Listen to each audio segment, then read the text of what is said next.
Niagara. I'm Allison Cummings alongside Kyle Kirchhoff and Troy Lynch. And so last night it was a blowout. Arizona State wins by a score of 8-3. Kyle, what were your biggest takeaways? You know, there are a lot of things to take away from this game. However, for me, the biggest thing was the ASU first line. There was a lot of hype regarding them coming into the season, and we all knew they could put up the points, but yesterday they really showed that they can do it, and I cannot wait to see what they have in store for the rest of the season. It's going to be a fun ride.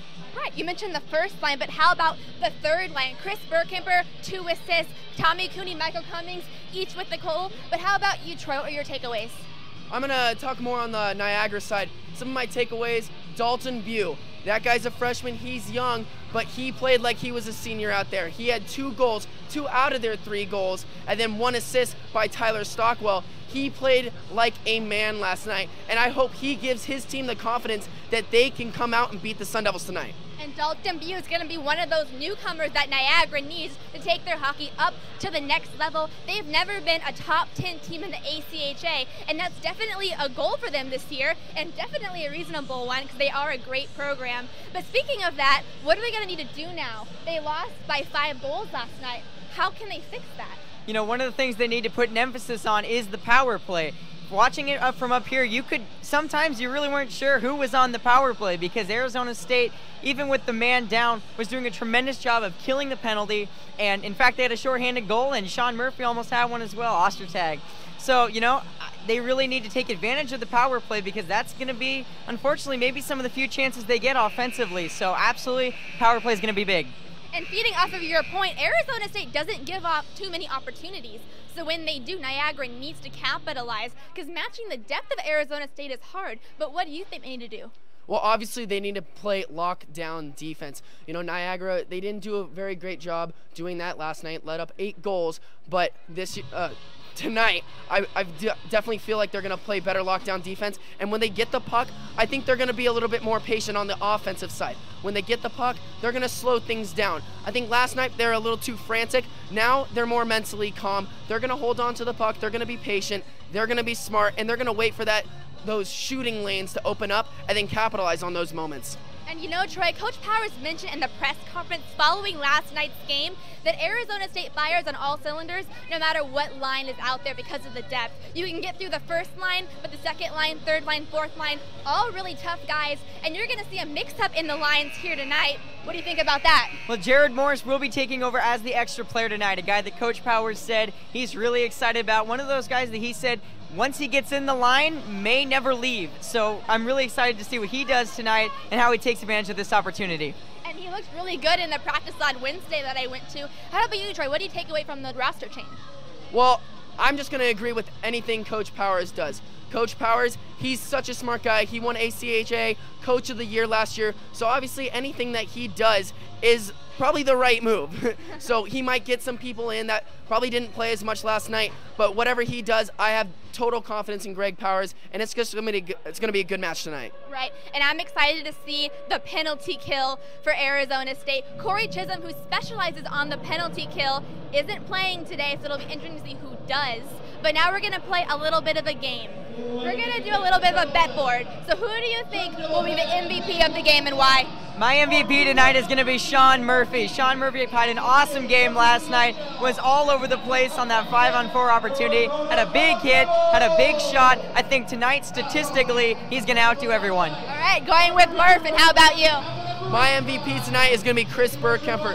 Last night he had 2 assists, but whenever he got the puck, he was super smart. He knew what to do. He placed himself very well, and tonight I think he's going to come away with a goal or 2. Right. And for me, I have Robert Levin. He let in 2 goals yesterday, not like Robert Levin. He's coming back today. He's a dedicated goaltender. He's very calm, and I'm sure he's going to want to avenge that. Coach Powers says Robert Levin has no idea what his stats are, but the one stat he pays attention to is his win-loss record. But now, the last bet board question, score prediction. You know, I'm going to go Arizona State 5-2 tonight. I think Levin's going to settle down a little bit, only give up 2 goals. But, you know, that Niagara offense is absolutely going to be nagging at him. But I think the ASU offense is going to be top-notch. All right, and what about you? Mine's a little bit similar to your, Kyle. Mine's going to be 5-1. I think Robert Levin is going to come out with a vengeance. he probably didn't sleep last night because 3 goals is probably a number that is way too high in his brain. So he's going to come out, he's going to be on fire, but I do think Niagara is going to put 1 point on the board. We had a close idea, but I had 6-1 circled. I don't think Levin's going to allow any more than 1, and I think Niagara will hold on through the second period, but by the third period, I see them getting a little bit tired again, but we will see how it shapes up. Hockey is getting ready to start here at Oceanside. Don't go anywhere. Kyle Kirchable, Troy Lynch, I'm Allison Cummings. Stay tuned.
Welcome into Oceanside Ice Arena for Game 2 of the 2014-2015 season.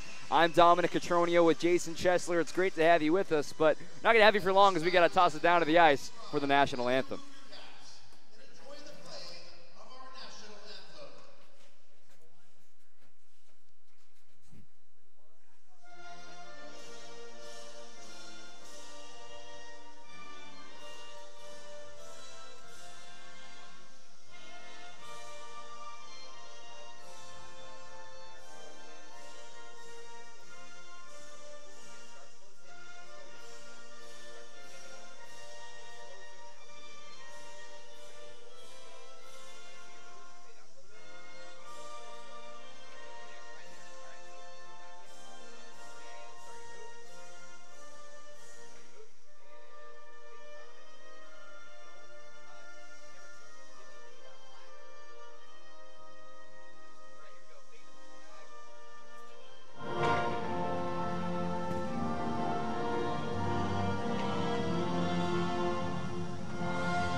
All right, that means it is time for hockey here at Oceanside. Last night, an 8-3 win for the Sun Devils. Jason, you know, Ostertag obviously had to impress everybody, but what are you looking forward to tonight as a follow-up effort to last night?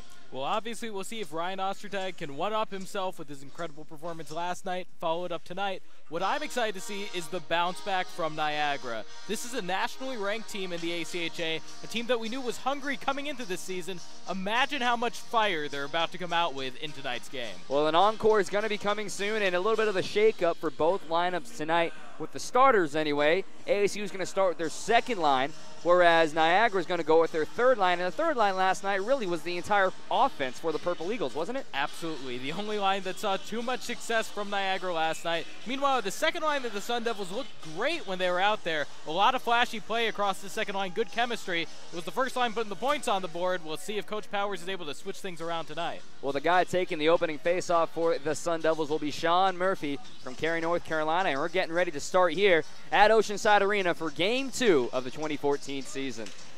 We're underway, and it goes over to Belanger, the right wing. The left wing of this line is Patrick Udez, and he picks it up from the right side anyway. He comes in, sends a shot quickly on Parter. It's loose in front, and Murphy was there on a backhand.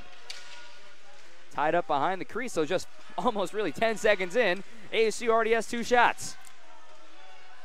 Udez trying to back one in as well. A kick save for Parter. He gets it again. He shoots it wide left. Niagara will hold possession for a moment. It comes up to the red line. It poked into the offensive zone by Charlie Chamberlain there. Into the corner. And now it's handled by Ed McGovern. The starting defensive pairing for ASU is McGovern and Connor Schmidt.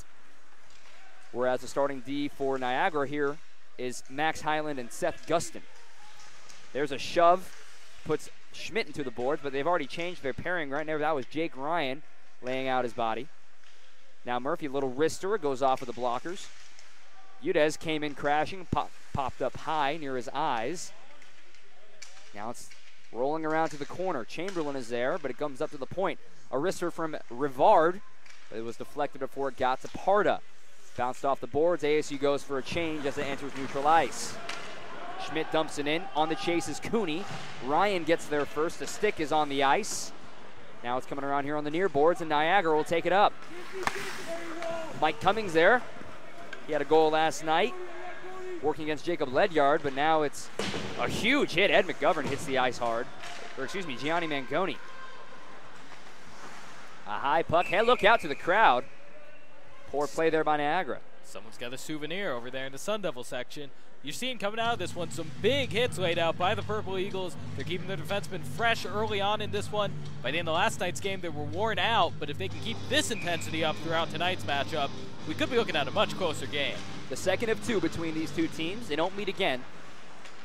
Later in the year, once you start facing your regular opponents, you'll go there and come back here. Now Niagara with a chance in the offensive zone, but it's thwarted by Mangoni. He tries getting a pass out, but it hits off the leg of Andrew Mitch. He'll pick it up again on the rebound. Another poor pass, this one trying to find Burkemper. He's met up by Patrick Ryan. Now it goes with the far side. Cummings has it in the neutral zone. Cooney skating on the right side, down towards the crease, and he has it stolen. That was Michael Skopinski. This one bounces off of Cooney's chest into the netting. Again on the far boards, another stoppage for a puck out of play. Sun Devils able to generate some offense early in this one, that's for sure. Might be a little worried on the defensive side of things if you are an ASU fan. Couple of near defensive zone turnovers. Niagara burned them on that a few times last night. I'd expect them to look to capitalize on turning the puck over in the Sun Devils' own zone. Now the first look at the first line tonight for ASU of Ostertag, Norris, and Blessing, same as last night. A little stretched out ice there, a stick. Barely got a piece of the puck, and it flew all the way behind the crease. Now down on the boards, Neumeyer's there. A pitch over to Blessing. Poor stick there, and Neumeier will pick it up again. It took 2 minutes, 45 seconds, which just passed now to score the first goal for ASU last night. So we'll see how much longer it takes here. Blessing drops it off for Ostertag. A hat trick last night, his second career as an ASU Devil. 5 points was one short of his career high of 6. Coming in here is Patrick Gregory. Now the top line for Niagara is out there. Worry tried hitting it off the boards to the slot, but nobody was there. A stick goes into Norris, and they're going to call a penalty for it. A tripping. Absolutely. You get your stick stuck in someone like that, they're going to blow that whistle every single time. Looks like that's Patrick Gregory skating his way to the box. Just got a little tied up with Liam Norris. Still, have not seen too much offense generated by the Sun Devils since that second line left the ice at the beginning of this period. They're back out on the ice.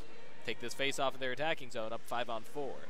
ASU only had one power play last night. They were unsuccessful. And it really wasn't even a full power play. They only had a minute 19 of it because it came on the end of an ASU penalty. And immediately the puck is already out of play. We're not even 4 minutes in, and we've already had 3 pucks out of play. Absolutely. You know, they say it's one of the things about Oceanside here. You got that sometimes low-hanging netting up above us. That can lead to some out-of-play pucks. Of course, you send one over the boards. It doesn't matter what arena you're in around the country. That's out of play everywhere. Belanger had it, and now it's failed by Schmidt. And here comes Niagara, a shorthanded chance here. Coming in quickly, but a good defense there. All the way back was Udez, and there's Schmidt with a shove. They get that on Josh Pietrantonio. A good breakaway skating there from Pietrantonio, and a good poke check to get that one free. Niagara looked like ASU last night on the penalty kill. ASU had 2 shorthanded goals, both from Ostertag. Sean Murphy also had a chance. Now to the high slot, a fake for McGovern, now a wrister, and it's a blocker save for Parda. Just ranging over towards the left side. Not much of a screen there as well for ASU. Udez ranging over to the far boards. Pietrantonio beat him there, though. Minute 13 left on the power play. Has Gregory in the box for tripping. Now chance in front, but Parda will cover it up. Udez was there. Yeah, Udez staying so active out there on this second line right now. Patrick Udez again, fourth line last night, second line tonight. He's proven his worth out there, staying active all over the ice. Couldn't quite beat Parda to his near post. Parda doing a good job not leaving a gap between his leg blocker and the edge of the net. Top line now, along with the top defensive pairing. It goes back to Blessing at the point. He kisses it off the boards to give it to Norris. From the circle, now back up top to Blessing. Working to his right, down over to Newmeyer. He has Ostertag. He gives it to him outside the circle. From the top, he sends it down low. Norris over to the slot. A one-time chance for Udez. He couldn't hang on, or excuse me, Rivard goes all the way down the ice on the clearance. Yeah, good, clean puck movement by the Sun Devils on that surge of attacking after they won their offensive zone faceoff. Nothing generated, though, and Purple Eagles are close to killing off this penalty. Otag going coast to coast here. Now thought about a wraparound. Instead gives it back to Blessing, who just transfers it back to, I almost said Delinsky, Ostertag. Ostertag, top of the circle. Now go back to the point.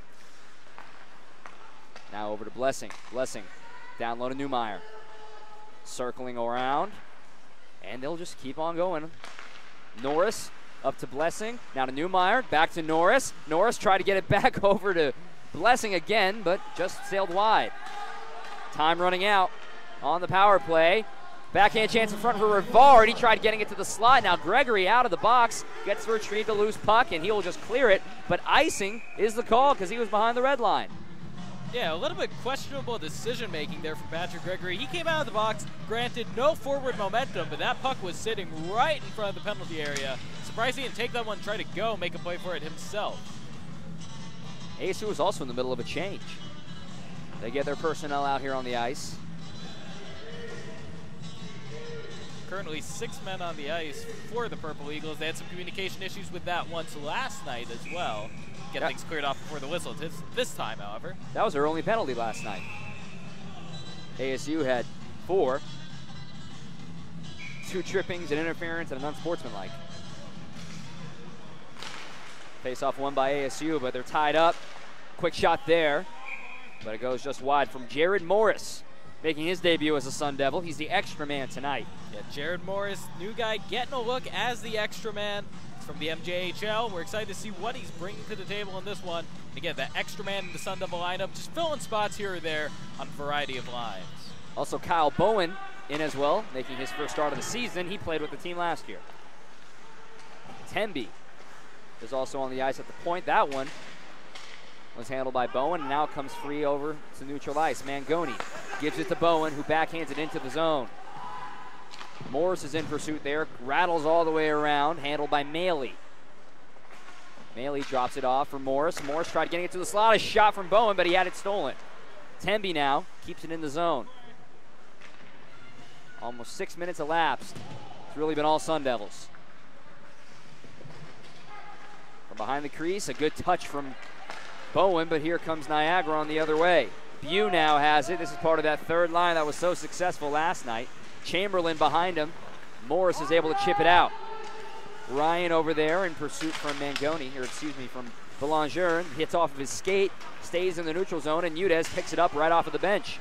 Nice move there to avoid a block and an offsides call on ASU. Yeah, Murphy just jumped the gun on that one. Patrick Udez again, though. The moment he steps on the ice off the bench, he's picking the puck up at the near side, taking it across to the far side. Energy, energy, motor, motor. That's Patrick Udez. A lot of speed on this line.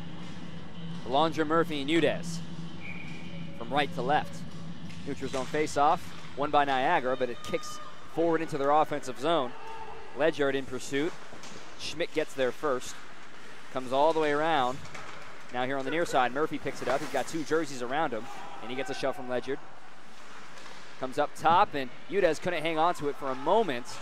Now it's picked up by Mitch. Mitch tried getting a pass, but nobody was there. Murphy avoids Helbig's hit, and he'll send it back to Udez. He's in a scrum, and he loses the puck. Here comes Niagara. Belanger got a stick on the man on Mitch. Ledyard going back there, and another shoulder from Schmidt. Ledyard couldn't get a good stick on that one. Now it's loose for Udez. He's got plenty of room to skate, and Belanger to his right. He passes it to him, but goes back for a change. Gives it to Murphy, headed to the slot, backhand into the logo of Parda's chest, and he hangs on. Great vision, great movement to like there by Mike Parda. Able to scan from his left to his right, cover up his near side post as that puck moved from Belanger to Sean Murphy. Again, Murphy might have hesitated a little longer than he needed to. Could have gone for a little one-time action there. Still, great play by Mike Parda. Cooney taking the face-off now for ASU. But again, a Purple Eagle win. Gustin goes to get it. The Phoenician making his homecoming here to ASU, a team he wanted to play for, but was heavily recruited by Niagara. And head coach Larry Berszakowski won the battle in getting Gustin to head up to upstate New York. Cummings sends it over to Cooney, who's got 3 jerseys ahead of him that are not his own. Now he sends it over. A good pass there. Despite all the traffic, still found a way to thread the needle, but couldn't get it into the basket. Now a shot from Blumgren. It kicks off and away in a whistle. Thread the needle indeed, Dominic. We've seen a variety of angles to Mike Cummings' play early on in this one and last night as well. Everybody knows Cummings, the chippy guy, the guy who loves to jog, gets into some scraps, even in practice sometimes. Mike Cummings is a physical beast. He's got a lot of energy, good motor. Blumgren sent a saucer in, but it was deflected before it got anywhere close to the crease and up to the netting. And as we saw with his wrister goal last night, some tight-knit passing on that last possession. Sean Murphy's also a skilled, or I apologize, Mike Cummings is also a skilled technical hockey player. Sean Murphy, a technical player as well, one of the fanciest skaters on the ice all of last night. A face-off one there, and Norris got tied up with Sustak. No call there. It was right in front of the linesman. Up to the point. Blumgren sends one to the slot, looking for the just a little tip from Ostertag. He couldn't get it. He gets the puck into the corner. Now it's Norris. 2 white jerseys right next to each other. It's not a good sign. The pass hits off the back of the skate of a Purple Eagle, so it goes all the way back to their own zone, and now they try to stretch pass into the offensive zone, and it leads to an icing. Yeah, good heads-up play. Solid vision of the ice. Just too bad Dallas Sudstak couldn't quite reach his stick out far enough. You saw him full extension there reaching out for that stretch pass. He would have had nothing but Robert Levin between him and the net if that pass had connected. Not much going on here early in the first, just a penalty against Niagara that ASU couldn't capitalize on. That's about it. Rivard up top to Mangoni, and he gets a shoulder from Gregory, who was serving that penalty. With the skate, but they're going to call offsides on it anyway. Just couldn't keep it in.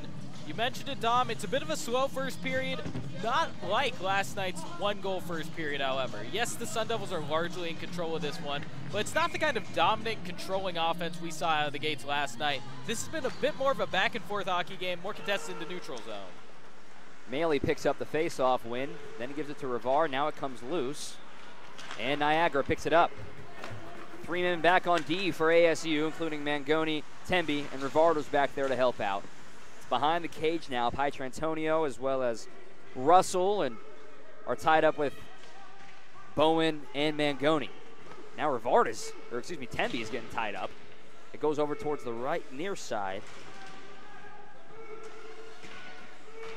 Finally, it's gone free from ASU with Mangoni kicking it away. Gianni will pick it up. He gets a stick to the chest from Sheena. He still gets to avoid him. Sheena right behind him. A chance for Rivard. Couldn't get it, and into the corner it goes. Niagara pops it forward towards the red line. Murphy couldn't stick it down, so Temby has to go retrieve it. It allows Niagara to get a change. A good pass to Rivard, but he couldn't quite hang on. He had a little skating room, but instead it slowly rolls over to Parda for a stop. Yeah, we've seen a pair of very close stretch passes that could have led to one-on-ones in the past few minutes. That pass there to Eric Rivard. And a little bit earlier on the Niagara side of things, a pass to Dallas Sudstak. Nothing quite doing for either one of these teams. Maybe a little bit of rest, or yeah, solid defense as well. There's a chance for Belanger, but it hit off of the leg of a Purple Eagle, and coming away the other way is Dalton Bew. Chamberlain now sends Schmidt into the board softly. Belanger there. Ryan keeps it in, but it's picked up by Schmidt. Nice soft pass just out of Udez's reach, but he gets it after he kisses the boards. He gets a shove from Brad Barron. And Niagara takes over. Sent in low on Levin, and he just opts to keep it in his glove. It wasn't quite on net, but he decided to slide out and hang on. And hey, speaking of Robert Levin, as you'll see on our screen, tough to overstate the effect of Robert Levin last season. The Sun Devils had one of the best goalies in the ACHA 2 years back, Joe D'Elia, still on the team last year. Lost half of the time, at least, his starting job to Levin. Honestly, the most dominant goalie in ACHA last year. Maybe one of the most dominant goalies in the history of the ACHA as well. Only allowed 4 goals in the tournament and got all 4 wins that ASU needed. Only allowed 1 to Robert Morris in the championship game, which was plenty, considering Ryan Ostertag had 2. But now a chance, a backhanded chip shot from Ledyard. Didn't really have much. It was an over-end puck into Levin's glove, but back on him for a moment. Ostertag had 2 goals in that game, which was plenty. It was 2-0 at one point. Then Levin let in the 1 goal in the 3rd period for Robert Morris. But then Troy Scott nailed an empty netter, and that sealed it for ASU. Absolutely. That's how you wind up the defending national champs. And you get a brand new banner over on the far boards. But in the meantime, back to the hockey. Niagara dumps it back in, but it rolls all the way back over to ASU's possession. Newmeyer has it behind the cage. He stretches it over to Ostertag. To Blomgren. Blomgren tried getting it to Norris, but Gustin thwarted that. He gives it up to Helbig. But Newmeyer's there to steal it. Goes D to D with Blomgren. Now he finds Blessing working up the center. Now to the right side, Norris. He stops. He gets a shove. Coming free towards the right circle, and it's picked up again. Ostertag tried again and gets to Norris, but he could not. Purple Eagles on the counter. Just a soft poke there from Newmeyer, just enough. And wow, barely stayed onside there for Blessing. Ostertag thought about it, taking his time up. Tried getting it to Norris, but there was a lot going on there. Here comes Gregory. Mangoni dives for it, but it's kept in the neutral zone. Norris has to wait for Ostertag, and he almost collides with his own man, and taking up the advantage was Mitch. Sent the hip check into his board, and Ostertag must have got a stick to the neck, it looked like there. He's still hurting. Yeah, Ostertag grabbing at that neck, not a good sign for ASU Hockey. Niagara, a 3-on-2 chance. The shot goes wide left, though. Picked up on the near boards. Worry had it there in the slot. Now Ostertag hits it off the boards, and he goes for a quick change. We'll see how he does. There's a shot from the high slot again. That was Alex Temby coming in, filling in. Bowen is here. Schmidt gets it, though, and it's stolen by Austin Wary. Immediately, though, ASU swarms on it. Mangoni got it. He avoids another defender. Coming in himself, the defenseman. Sends a shot high. I don't think Parda even saw that puck. On the far side. Now behind the cage. Handled there by Skopinski. Now it's stolen again by Maley. Maley a shot. It's loose in front of rebound chance. Rivard is there. It's still loose. Rivard in the scrum as well as Bowen, and now a whistle is finally blown, and we've got some guys tied up with each other. Yeah, this game has been building up in tension all of last night and all of tonight as well. It's a shame to see these guys scrapping quite to this extent. We are coming off a few minutes of good, clean, back-and-forth hockey. Both teams pushing the pace, fighting for pucks in the neutral zone, and hey, boiling over a little bit over into Niagara zone. Bowen is getting escorted back to the bench after his jawing. Did not meet the chagrin of Niagara. Time is called for Parda to take a moment now, and he's ready. Murphy taking the near circle faceoff, but Niagara again with another faceoff win was Anthony Russell.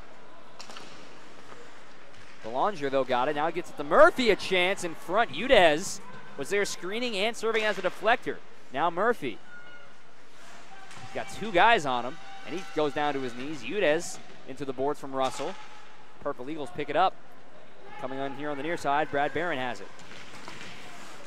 Soft touch from Belanger, but it's perfectly back to Russell. He sends a shot just into the abdomen of Levin.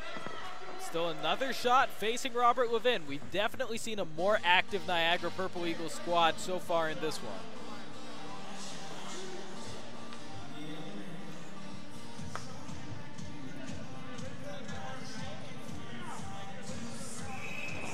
back and forth hockey being played in this first period. Niagara has really been on fire with the faceoffs, though. It's just that then the pass after has been really poor, and that's what allows ASU to get possession back so quickly. And here they come. Norris. He has Ostertag to his left. There's a shot, but a stick was on it, thwarting that effort. Blessing, Norris, as well as Ostertag, the front line. Lundgren trying to keep it in. He's tied up with a man. They both fall to the ice, and it just pops out. He sends it back in, but right to a Purple Eagle. Highland gets it here in front of the boards, and it's stolen away by Bew. And now here comes Ostertag, a man on him, and good defense there by Gustin. But again, ASU will pick up another loose puck. Yeah, currently ASU's just getting to the puck quicker. They're passing more cleanly than Niagara. Still nothing doing on the offensive side of things in the neutral zone. There's a chance for Blessing. A good defensive effort again from Niagara. They're getting sticks onto the sticks of ASU's attackers. Absolutely. Ostertag, a nice drop off there for Cooney, but it almost looks like they have 3 defensemen going back there right now for Niagara, and it's working. Cooney spins around and gives it down low. That was Morris. Now it's handled by Burkemper. Burkemper, far corner. A one-time chance for Cooney, but again, a stick is there before it goes any farther. There's a big hit by Cooney.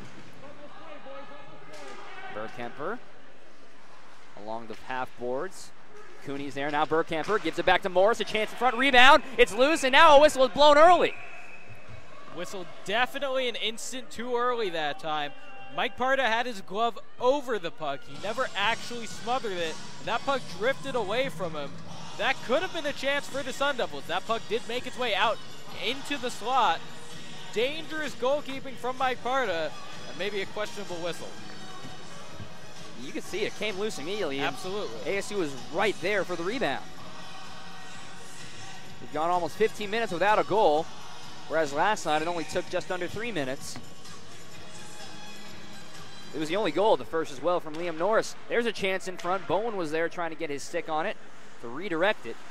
Now it's picked up by Maley. Back to Bowen. A shot. It's loose in front again, but no white jerseys. Mangoni a slap shot. Rivard was on the ice. This one pops over the net as well. And he sends a shoulder. A chance for Bowen is loose in front. Another early whistle. Now we got some real fists flying.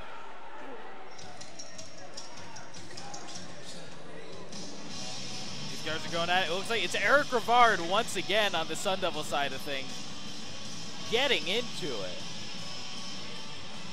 With these whistles going so quickly, you have to imagine that it's just a lost sight of puck.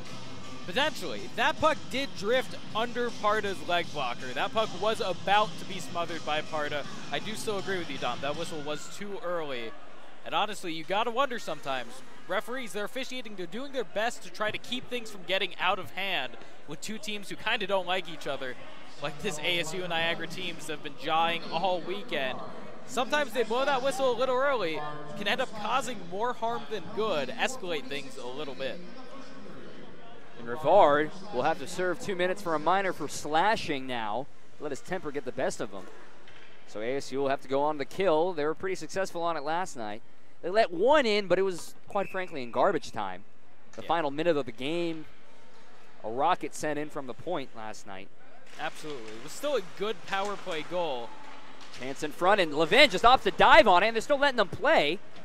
And it gets cleared by ASU nonetheless. Long distance clearance there by the Sun Devils. It was still a clean power play goal for Niagara in the closing moments of last night's game. Absolutely. They moved the puck around, found a wide open yet screen shot from about the blue line. There's a hit on the far side by Schmidt. Who else? And again cleared by ASU. That was McGovern doing the work there. Schmidt and McGovern, the two new defensemen, along with Gianni Mangoni. We saw all last night, Schmidt and McGovern laying down hits. There's Ledger sending in a hit to Udez, and the entire bench is ready to charge on Ledger. Yeah, that was away from the action. Ledger skates away from that one and out, makes his way to the bench. I think ASU was trying to say that we don't care who your dad is, Jake Ledger. we just want to play some hockey against you. Absolutely. These teams getting heated out there. Big time action on both sides of the ice. A minute 4 left in the power play. Schmidt right there into the into the smack talk. Connor Schmidt. And now we got a counter penalty as well. If you're wondering at home, yes, Connor Schmidt absolutely just brought up Ledger's dad. It did come up. 2 minutes in the box for Andrew Mitch now. I missed what the call was, though. We'll have to hear it over the PA. So 4-on-4 for a minute.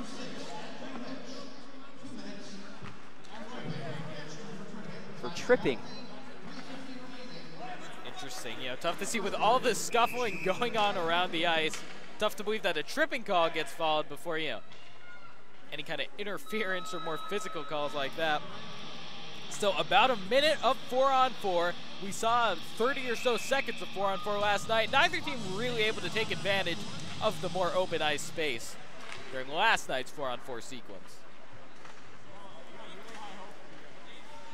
Down into the far corner, Murphy is tied up with Pietrantonio. He gets onto his knees and still holds possession. Great stick handling there. Still going for it. Now he's getting hit up against by Highland. And Gustin will pick up the loose puck, but handled by Belanger. Belanger over to Murphy. Murphy back to Belanger. Just a little out of his reach, and his long pass over to Newmeyer wasn't very good. And Chamberlain trying to get a chance here, but Levin, a soft pass to Newmeyer. Tried getting it over to the left side, but Helbig is there. He dekes around Belanger, but it escapes the zone, picked up by Ryan. 7 seconds left for 4-on-4. It'll bring Rivard out of the box here. So now for ASU, they'll have a 56-second power play. And again, we saw one of these shortened power plays for the Sun Devils last night. They weren't able to get too much going during it. We'll see if they can set up the offense. They have enough time to get things set up, start making those passes, taking advantage of the extra man. Ostertag all the way out on Aparta. Now he gives it over to Blessing. Blessing up top to Newmeyer. Took an odd hop on him, though. Now to Norris. Back down low, a chance to try to get it to Blessing, and it's cleared by Niagara. And again, it's active sticks by the Niagara defense. Last night, those sticks were able to stay active all night. It was late in the game. Their skates calmed down a little bit. They were reaching with those sticks, not moving enough. Early on in this one, though, they're moving their bodies and extending their sticks out and really interfering with the flow of this Arizona State attack. Another clearance for the Purple Eagles. It will pretty much kill off the rest of this power play. So both teams are so far scoreless, and they've each had ample chances with a man advantage. Bowen sends one in. Udez was there as a screen. It's loose in front. Still loose in the slot, but Niagara manages to poke it free for a moment. Now Pietrantonio. He's matched up with Mangoni. He gives it up into the slot. A backhand and a goal! Austin Wari puts it in for Niagara Purple Eagles. They take their first lead of the weekend against the Sun Devils. You can see that one building up a little bit. The Sun Devils were developing some offense on their power play, not able to get anything going. You saw Niagara extending those sticks, disrupting the offense, looking for those stretch passes across the neutral zone. Nothing was connecting. That time we got a little 2-on-2 breakaway. You had, as they're actually crediting the go to Pietrantonio. Interesting. Not sure if they got that one right on the scoreboard. It looked like Pietrantonio assisted on a play over to Austin Wari. Yeah, I agree with you there. They're saying it's Pietrantonio from Radwan. I saw Wari from Pietrantonio. That's what I saw as well. Either way, we saw a good 2-on-2 breakaway from Niagara, made the extra pass, was able to get one-on-one with Robert Levin, and whoever it was, they made it happen. Norris now tried to getting it to Ostertag. A backhand way up high off the glass from Sheena. Past the red line. Norris had it off his skate a little too far, and it goes down into the offensive zone. Picked up there again. Chance in front, but instead, Levin will cover it up before it goes much farther behind him. Niagara really coming out with a solid game plan in this one, kind of sitting back, allowing themselves to counterpunch a little bit. You mentioned it, Dominic. It looked like they had 3 defensemen out there half the time, as opposed to 3 forwards, 2 defensemen. Of course, they actually were playing a standard, 3-man line with a defensive pair behind that. But everyone's sitting so deep, playing such solid, aggressive defense in their defensive zone. you saw eventually a counterattack was going to develop for the Purple Eagles offense. Just over 30 seconds left in the period, as you can see, but ASU just really not doing much right now. And Levin hadn't been really tested much tonight and popped it up to the upper right 90. It was perfect. Absolutely. Well-placed wrister at the end of a good 2-on-2 break. Belanger now, and a chance for 2-on-2 here, but he lost it again, and a good stick poke. Murphy gets it over to Udez. It bounces off his shin guard, though. Pops up to the point. Schmidt running out of time, though, and Niagara will hold possession probably for the last couple seconds. It comes free, and here comes the horn. Not a great first period for ASU. Anytime they lose a period, they consider it a failure, and they do this one. It's flip-flop from last night, 1-0. Levin letting in the only goal, obviously, and he really didn't face much. Only 6 shots to 18 for ASU, and really it's interesting to see that didn't get tested, and he lets one by. He's trying to restore confidence. That's why Powers has him in tonight. What do you think it is with him tonight? It's tough. You know, it's hard to blame Robert Levin for allowing that shot in. It was a good shot. It was a one-on-one scenario with Levin, and it appears Pietrantonio was able to place that shot in the upper portion of the net. Difficult one to handle. However, I think this is exactly how Niagara drew this one up. I think they went out there intending to play with a major shot deficit. They were sitting back on defense, using those stretch passes to get some instant offense, and eventually they found their clean breakaway. For Levin's confidence, I'm not sure. That wasn't an easy shot to handle, but you know, Robert Levin, he expects to handle everything. You could say last night ASU came out a little complacent, only scoring 1 goal in that first period, and then they allowed the equalizer to Niagara in the second. Do you expect to see another similar second from last night where ASU just flipped the switch and really seemed to turn it on from last year? We'll see. This Sun Devil team can definitely come out firing better than they did at the beginning of this one. The ASU offense in force in terms of shots on net, 18. They're certainly delivering on that department. But nothing huge happening, no big-time scoring opportunities that you'd feel like the Sun Devils failed to capitalize on. Niagara's playing good, clean defense with a good goalie between the pipes. It's going to be tough for the Sun Devils to just waltz over this, but ASU could absolutely flip the switch, so to speak, and improve their attack. Well, now let's get ready to send it down low to Zuriel Loving, who's ready for our interview here at the end of the first period. Zuriel, take it away. I'm Zuriel Loving here with Drew. Drew, ASU defense looked strong to begin the first period, but then you allowed a goal after killing a power play. How can you improve going forward? I think we just got to play smart and keep it simple in our own zone, make sure we're getting the pucks out when we get the chances. And I think we've been playing well up to that point. It's just a little mistake, and we get paid for it. So. I heard that you used to play with Sean Gustin. What is it like playing against him now? It's funny. We grew up playing here together, played in the same team. And it's kind of funny how it's come full circle. Now he's back here with Niagara playing us, so it's good. Thank you for talking with us. We're back up to you guys now.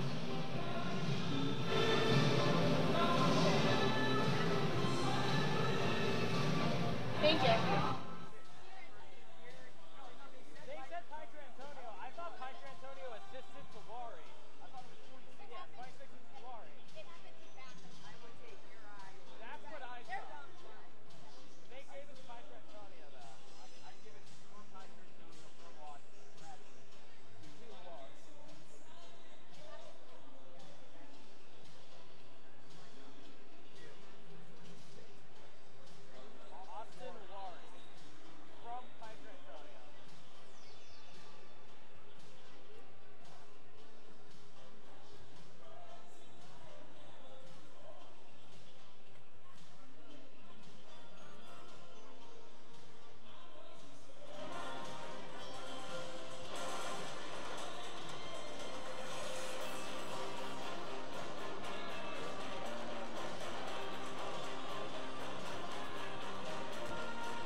Arizona State may have dominated the possession, but they did not dominate the scoreboard. The score, Niagara 1, Arizona State 0. I'm Allison Cummings alongside Kyle Kirchhoff and Troy Lynch. And so guys, like I just mentioned, Arizona State dominated the period, but they're down on the scoreboard. What did Niagara do right, Troy? Well, ASU had the puck for most of the time on their offensive zone, but Niagara made it very difficult for them. Niagara kept their sticks extremely active, keeping it inside ASU's personal bubble, all right? And then they would block any shooting lanes or any passing lanes, making it extremely hard for ASU to get a shot off. Yes, they had a lot more shots than Niagara did, but they were not good shots. They need to be more patient. They need to start passing the ball around the perimeter of the goal a little bit more. They need to be smarter with the puck. Arizona State's bubble, you know, I don't like it when my bubble gets pushed either, like, not at all. But pop in my bubble, see? But for me, Niagara realized this game, they need to capitalize on their opportunities. Taking a lot of shots, being very aggressive, isn't going to work. They need to wait for Arizona State to give them an opportunity. What did you notice from them, Kyle? You know, I think Niagara's doing exactly what we expected them to do in the first game of this series, is come out and I think, as Coach Powers said, hit anything that moves. We're really starting to see that a lot more, and that's making for some really exciting hockey. But I think they need to keep that up. I mean, that's working well for them so far, but I don't know if they can keep that aggressive play for the full game. And a strategy that other teams typically take when playing Arizona State is to play more physical. Coach Powers mentioned it in the press conference following last night's game, and you could see that last season as well. They're trying to get in Arizona State's head, and you saw the physicality pick up a little bit. There was some aggression over by Niagara's goal, a little bit of physicality there. Talk about that. Well, I think Niagara kind of caught ASU by surprise. I think ASU, they thought Niagara was just going to give up. You know, ASU thought it was just going to be a for sure win. But no, Niagara came out. They're more physical than ever. They're more aggressive than ever. Anytime there's a puck on the board, there are Niagara players there. Not just one-on-one. Niagara, their defense, they are swarming ASU's offense right now, and it's making it very challenging for any ASU player to get even a pass off. So Niagara is doing well, causing a lot of friction, and then ASU got caught off guard, so they need to pick it up in the second period. Right, Niagara is clogging the slots, and they are making sure that Arizona's getting a little bit frustrated during their best there. Talk about the physicality, Kyle. Well, the physicality, you know, if you're Niagara, that's exactly what you want to get Arizona State to do. A team that is so consistent and so smooth. You want to do everything you can to knock off their game plan, get them a little frustrated, and put more devils in the box, and that's exactly what the Eagles did.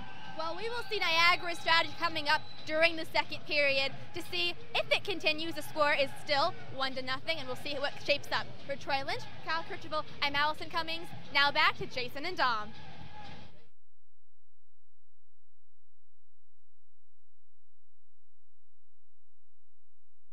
Kyle, thank you, everybody. We're back here for the second period at Oceanside with Jason Chesler. I'm Dominic Catronio. 1-0 is the score right now. Niagara leading Arizona State, flipping the script from last night. Jason, who's going to be the step up here for ASU? Who do you want to have the spotlight shine on here in the second period? It's tough. There's a lot of guys who could step it up in this one. We've seen solid play on both ends of the ice from the Sun Devils. If I had to put the burden on one player, however, you know who I got to go with. Ryan Ostertag, the man with 5 points last night.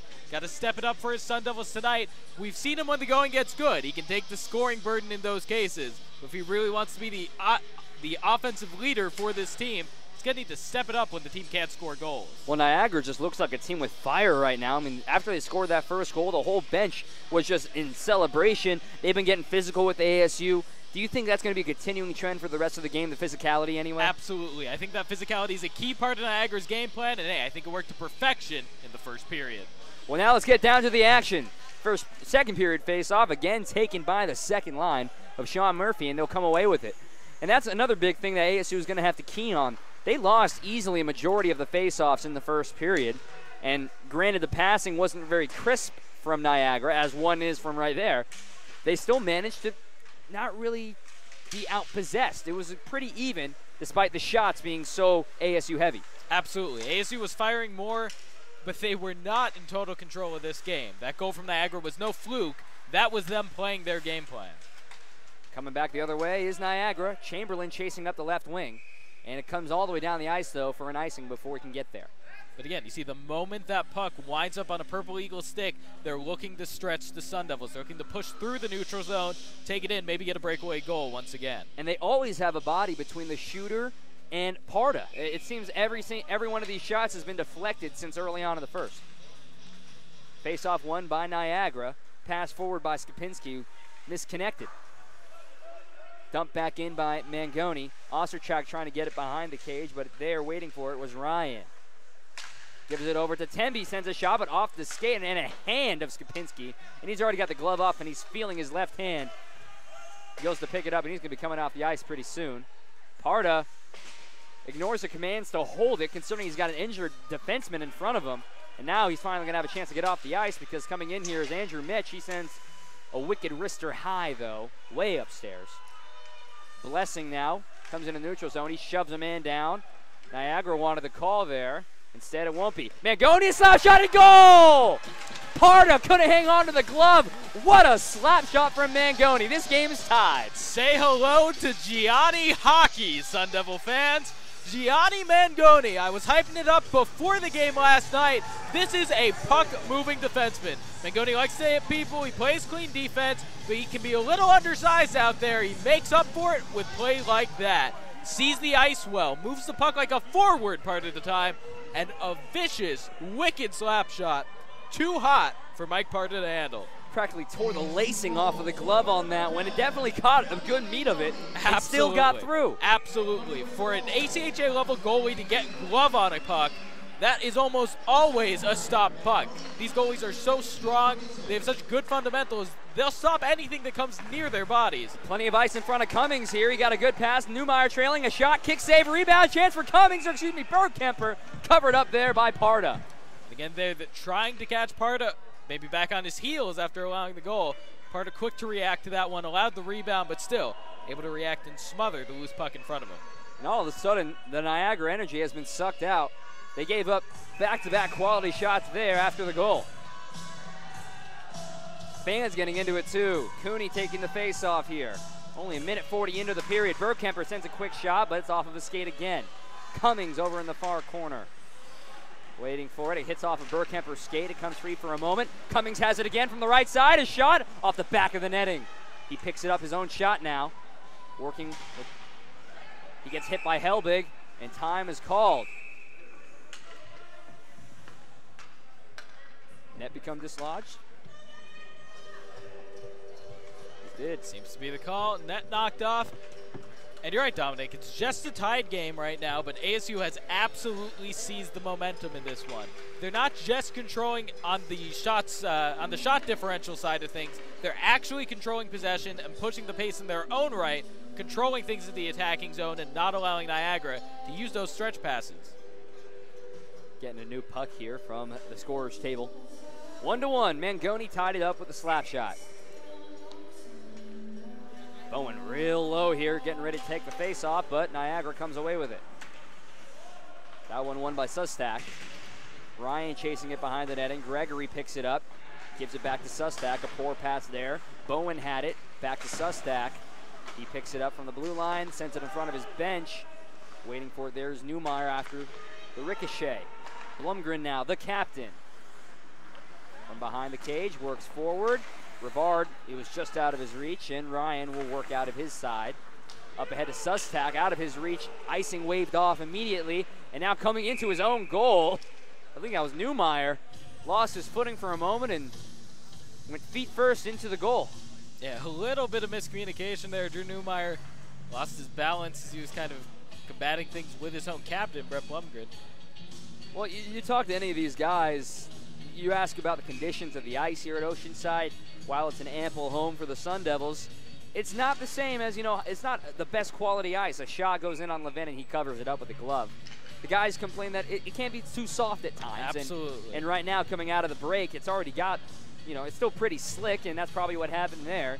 Newmeyer expecting a sharp stop, instead slid forward into the net. Exactly. It usually doesn't play a factor, but hey, hockey's a game of inches. That soft ice, it can be an element of Oceanside Ice Arena. That and the thermostat knob cranked down pretty low. Standing room only, though, for the fans. They're trying to stay warm. Kept in here by Niagara, though. Good offensive possession. Chasing around the boards, Russell. Schmidt got there first. And there's a big hit from Sean Murphy, the little guy, putting in work. All 5'8" of Sean Murphy, really ready to lay a lick on anyone who comes his way. Does not play like a 5'8" kid. And he's got the speed of him, too. Shot in there, was knocked down by McGovern. Now Schmidt gets it, working up the right side as Murphy behind him.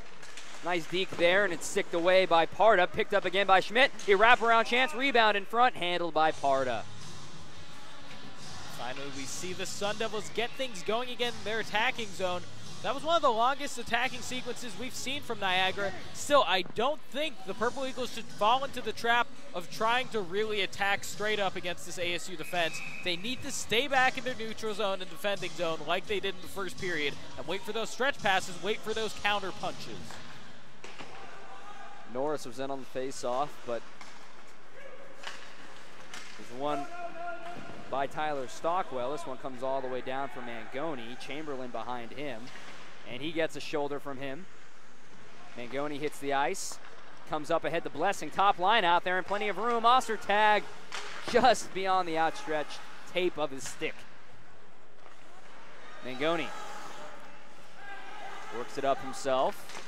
A pass ahead to Blessing, and again, another just too far. That's been the theme so far for ASU on their passing. Yeah, definitely. Both teams overpassing their boundaries a little bit. Mangoni tried to getting another one in there. Blessing has a screen, couldn't redirect it. Norris chasing down Gustin. He gets a poke check, and he falls to the ice. Blessing is there. He has it stolen. Ostertag couldn't get it. Here comes Niagara. Chamberlain, he has a man to his left. The shot goes in high. Stockwell over to retrieve it. Sent down below the crease. Norris will pick that up. The motor on Chris Blessing, a pretty big factor in that one. Ostertag enters the zone. Blessing behind him. He lost it for a moment, and now it's going to be stolen. Stockwell gives it up to Ledyard. Right in front of the microphone. Cooney gets it back, though. And another steal there, this time from Andrew Mitch.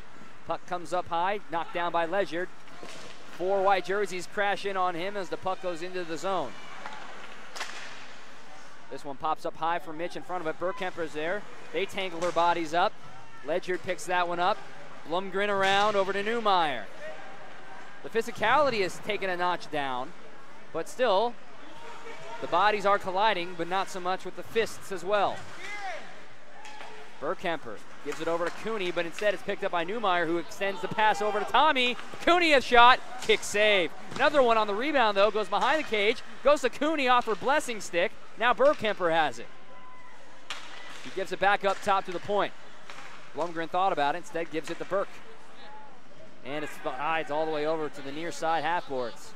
So once again, the second ASU gets set up in their offense, Niagara's been in possession in their defense as well. Again, active movement, staying in the passing lanes, and then using active sticks. The Purple Eagles have been able to extend their bodies, extend their reach in passing lanes, and get their sticks in front of Sun Devil shots. Icing call against Niagara. The guys that they try to shift in will have to come back. 1-1. The goal came from Gianni Mangoni, a minute 24 into the period.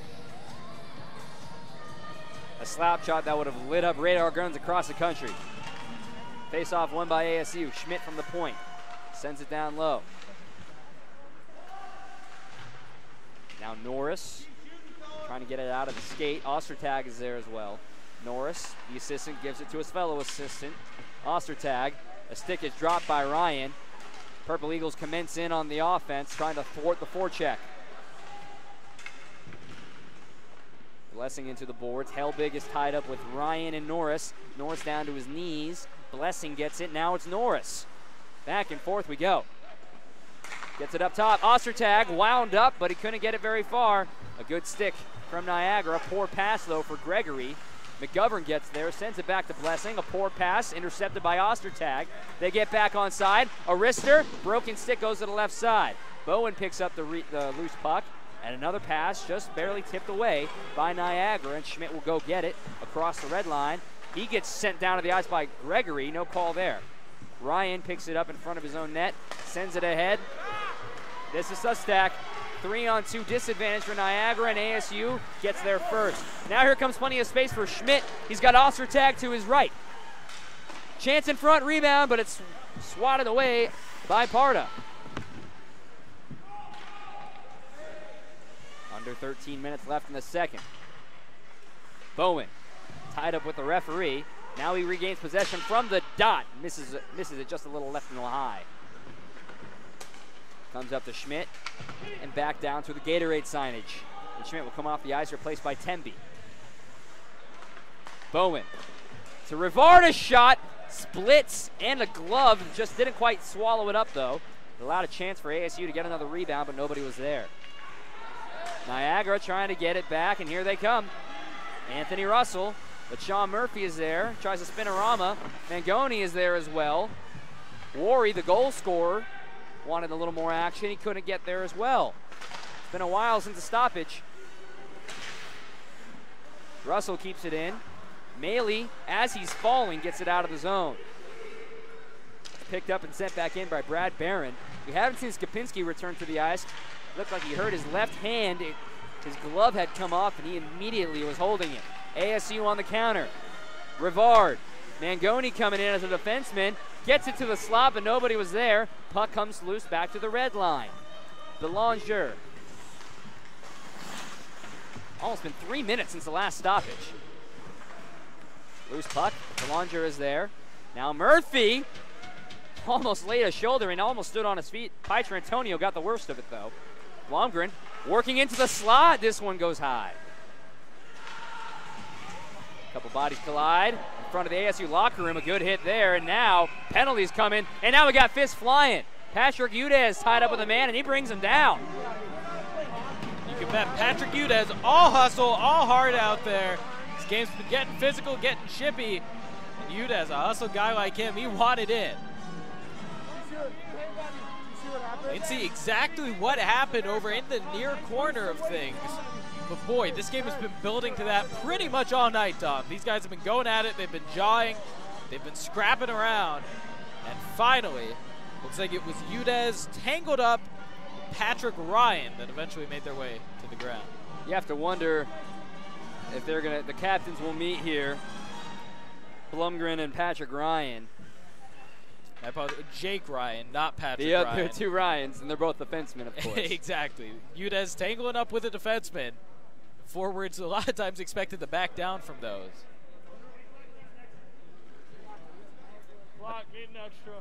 Yeah. This is tricky. Both of these teams with hard-hitting defensemen as their captains. It came up a little last night. Brett Blomgren, one of the enforcers for this Sun Devil team. You'd expect Blomgren to go out there and fight if guys are going to fight out there tonight. Instead, as captain, Blomgren's job absolutely is to communicate with the officials, try to keep his team mellowed out, focus on the game, as opposed to being focused on jawing with Niagara. So it'll be ASU on the power play. Boarding is the call onto Patrick Ryan, and then also he gets a roughing tied up with Udez. Those two cancel out, so it's the boarding that puts ASU on the power play. Here they go. Blessing gives it over to Ostertag, back up top. Blessing lost in the handle of it. Everybody will have to come out of the zone for the moment. Down here to Norris, top line out there. Down low to Rivard. They play a little bit of catch back and forth. Blessing, Norris, top of the circle. Diving bodies, avoids him. Tried to get a little poke from Newmeyer, couldn't get it. Norris now. Newmeyer circles around the Blessing and back over to Ostertag. Back to the bottom of the clock. Slap shot hits off the mask of Parda. You can hear it. Absolutely. Over to the left side. Newmeyer, wrister loose in front. Backhanded out of the zone by Stockwell. Couple good tries there by the Sun Devils. They were able to effectively move the puck around, abuse those passing lanes, You gotta wonder, a bit of an error by Chris Blessing at the beginning of that one, losing control over the blue line. There's a shot from Murphy into the slot. And there's another chance from Belanger. Covered up this time by Parda. 50 seconds left in the power play. Parda so far doing a solid job keeping track of the puck as the Sun Devils been able to move it at will, as they should, with the 5-on-4 advantage. Still Parda taking that one off the face mask during the Sun Devils' prior attack. Almost looked like more of a self-defense reflex from Parda, trying to bring his arm out in front of his face mask. More of a self-defense than a goalkeeping reflex. Barely kept in by Schmidt. Now over to Mangoni outside the right circle. One-time slap shot. It was deflected around like pinball there. Instead, it goes a little wide. Down to the crease. Murphy has a chance over there for Mangoni, and a rebound couldn't get swallowed by ASU. There is not much space in front of that crease. A box from Niagara protecting their goalie Parda. Absolutely. Niagara focusing more with their box, with their 4 defense out there, on protecting their goalie, staying compact, not getting caught out, trying to leap out into any ASU passing lanes, not getting exposed for it. Nice pass to Murphy, trying to deke around. He gets a backhand chance, but it never really had a good shot on goal. Final seconds of the power play. Mangoni is hit, gives it down to Murphy, and that expires it. There's a shot from, try to get a centering pass from Mangoni. Belanger is there. Man has it underneath his body, and he decides to just cover it up. That was Patrick Ryan, fresh out of the box. Yeah, these teams just battling at even strength, battling at 5-on-4. ASU, you gotta wonder, another unsuccessful power play for the Sun Devils. They haven't gotten much in terms of full power plays, but still combined more than a few minutes this weekend on the advantage. Haven't been able to deliver. They haven't got a power play all season. Cooney wins the faceoff. One-timer from Temby off of the boards. A blocker save, but would have gone high anyway. Up top, another one-timer. Temby, deflection in front. A chance for Cummings. Burkemper is there waiting for it. Went through his legs, and now it's handled around the boards by Niagara. Kept in at the point by Cooney, but he is beat by a man. Coming in with a full head of steam was Dallas Sustak. He sends it around, but he didn't have any reinforcements. Up top now, just enough of a stick from Cummings. Didn't allow a full quality shot. Now they try to go to the left side again to Wary. Around to Cooney. Underneath his skates with Gregory. Mangoni gives him a forearm to the back of his neck. Wary again. Tried getting one low in, but it hits off of the skates. A fake slap shot there. Cooney sends him to the ice. Stick on the ice. Burkemper. And now they finally will call it off. Things once again getting physical, this time over at the far boards. So everyone piles in, and now, hey, some elbows being thrown, some pushing and shoving. Looks like I'm seeing a 2 on the TV jersey for the Sun Devils. Yep, once again, Mike Cummings getting himself into the fringe of things. It's like also Cooney was really in the main of it. Absolutely. These guys, they don't seem to really care for each other, these two teams. And you can bet they've been clamoring all offseason. You know, Cummings brought it up when I spoke to him on Tuesday that, hey, these guys have been waiting to hit all offseason long. Now they're able to. Right side circle, offensive zone face-off for Niagara. They win it, send one through the crease wide. Intercepted pass by Helbig. He gets it back in the zone, but nobody's there. Blumgren over to Morris, and he gets sent into the boards. Blumgren goes back to get it. Both teams at full strength here. Morris, his pass is deflected off the skate of a Purple Eagle. Brevard was in pursuit. Morris has it again. It heads into the zone and now back out, so that allowed Eric to get out of the way before an offside was called. Blumgren, top defensive pairing out there, gives it over to Newmeyer. On the other side of things, we saw a real tangle up on the far boards, way away from the action. Jared Morris got into it with Jacob Ledyard, it looks like. Again, a poor pass from Parda. Keeps it in the zone. Newmeyer now intercepts that one. This one goes in high and tight. Deflected away by Parda. Rivard. He gets pushed in by Baran. Bowen now. It popped up in front of him. Tries using some nifty moves to get around him. Couldn't. Rivard. Back over to Morris. Morris gives it to Newmeyer. He sends a wrister, but it hits off of Ledyard. And there's a huge collision between Rivard and Ledyard. Norris onto the ice now and heads straight over to the puck into the corner. A full change for ASU. Norris on the outside of the circle, headed to the slot, gives it down low, a chance, and a goal for Ed McGovern. ASU takes their first lead of the game. Easy pickings for the newcomer. 2-1 Sun Devils. Precision passing was the name of the game for the Sun Devils. Niagara's done such a solid job staying in the passing lane, taking away the connections from the Sun Devil attackers. So hey, Ed McGovern figured, why don't we just use an extra attacker instead? The defenseman not hanging back on the blue line, stepping forward into the slot, waiting for that pass to come in, and when it did, delivering to the back of the net. Norris will definitely get one of the assists, if there is a third.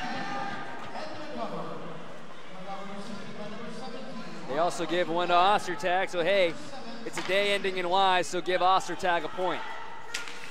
Blessing and Gustin tied up here as the puck enters and escapes the ASU zone. Norris will pick it up, try to work his way down. Now gives it to Ostertag.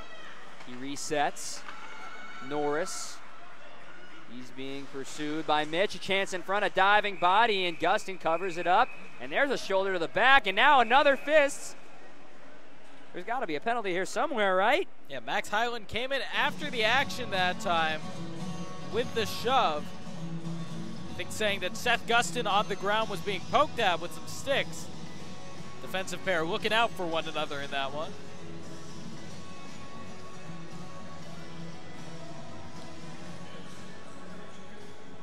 The whistle was blown and Highland decided to throw one more. Now Ostertag and a man are getting into it. Ostertag just simply being the smart man and skating backwards to avoid the enticing invitation of a scrap with Stockwell. Yeah, skating backwards with some help from Liam Norris, who gave him the friendly shove away from his adversary. Schmidt tried to bounce one in, but nobody was in the slot. Stays in the zone for Ostertag. He gives it up top to McGovern. A sliding puck down low, and it clips off of Parda's stick and goes up high to the netting. Another offensive zone face-off, and both teams will send a fresh 5 out. And McGovern's shown a lot offensively in this period. We've seen that wind-up slap shot. We saw him with a little wrister in front of the net. That time a nice low-hanging shot. The shots right along the ice, those can be dangerous and easy for deflections. ASU trying to keep it in, and they do. Comes free for a moment, and now it's picked up by Pietro Antonio. Gives it to Russell, who'll dump it into the zone. Mangoni gets there before Russell. The battle of number 10s. Mangoni, Russell, Murphy trying to fish it out. Udez now, and there's the whistle. ASU hockey fans, if you want more Sun Devil athletics news, your one-stop shot is CronkiteSports.com, featuring comprehensive coverage for football, volleyball, softball, baseball, hockey, and many more. CronkiteSports.com, the one site you need for all of your Sun Devil news. Those of you watching us on the live broadcast tab of CronkiteSports.com, we say hello. Well, those of you on YouTube, anywhere else you can see this broadcast as well. Murphy tried bringing it in himself. He couldn't, though. Udez gets a hip check. Comes over to the corner. A one-timer from Temby. Again, that's the third or fourth time we've seen him do that. Puck pops up high, stays in play, though. Knocked back in by Murphy, but the defensemen handle it. A whiff of a backhand there from Radwan. Now Gregory sends it back to his defenseman. Ryan over to Radwan, and Radwan is the new man in the lineup. An intercepted pass. Udez tried giving it over to Murphy, but missed connection. Radwan is a new guy into the lineup tonight. Icing is called here. But now, because of the injury to Skopinski, he's going to have to come in and be a defenseman, I guess, for the rest of the game. Absolutely. We'll have to keep our eyes on that.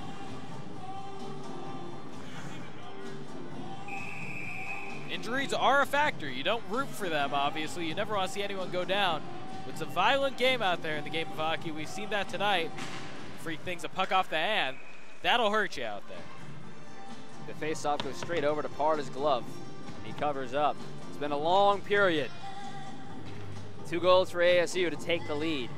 The first one from Gianni Mangoni, just a minute 24 in. The second at 13:43, Ed McGovern.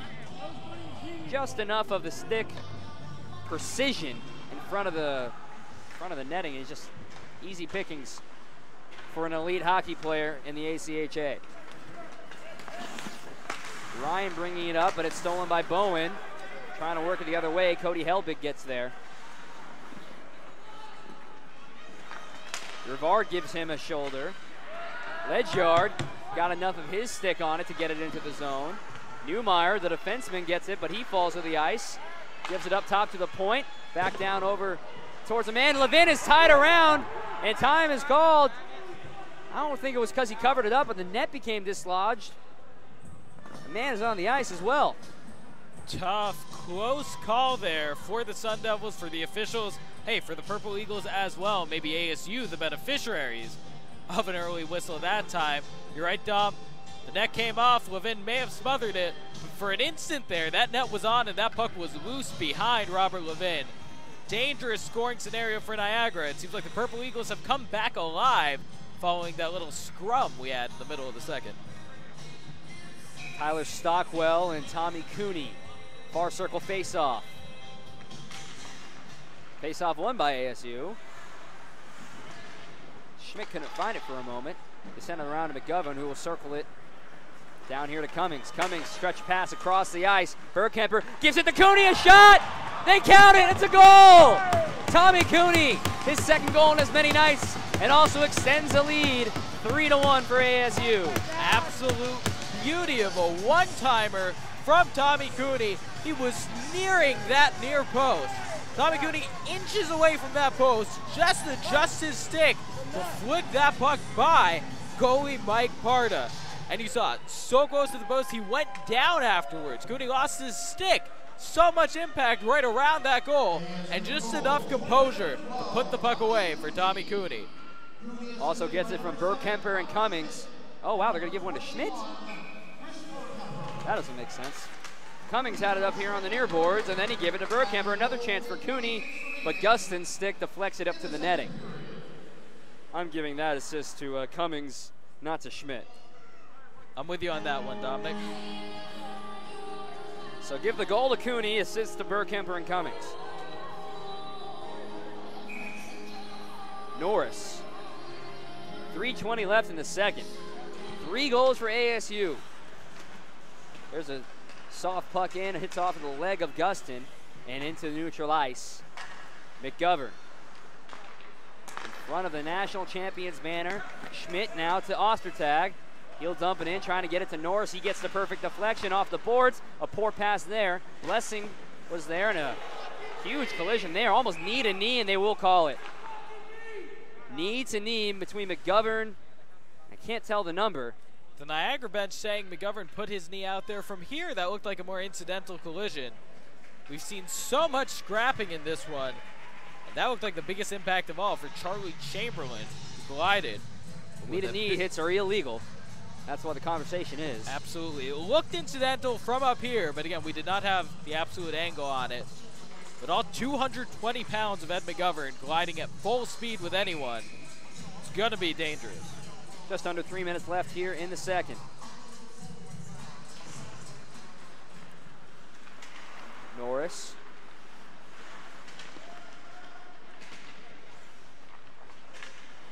Tying in now, a chance for Blessing. He tried to backhand it in.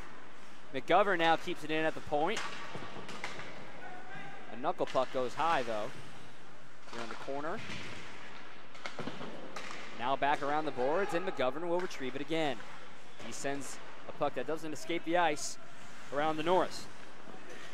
Norris, he gets a shoulder. It comes free in front. Blessing had a chance. McGovern again. He gets his own shot back. The lefty shoots, and it goes deflected again from Highland. Schmidt around the corner. Norris from behind the net. Defended well by Niagara. Ostertag was waiting for it. Norris faked the pass to him. Now it goes down to Ryan. He avoids one man. Still working. And just enough of the stick to get that one out here. Icing waved off because it was just an incidental one. It allows a change for Niagara. McGovern and Gregory, their skates are tying a knot.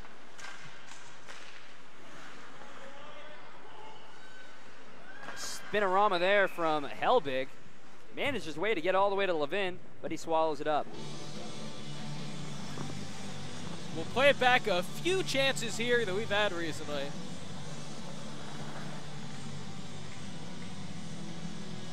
We're having some replay difficulties right now. Here we have it. The ASU goal again. Tommy Cooney, absolute beauty of a shot. We'll get back into what's actually going on right now. Tommy Cooney, he was inches from that post when he put the puck in. That's why I was questioning whether or not they would count it, because it definitely became dislodged, but it was after the puck crossed into the netting.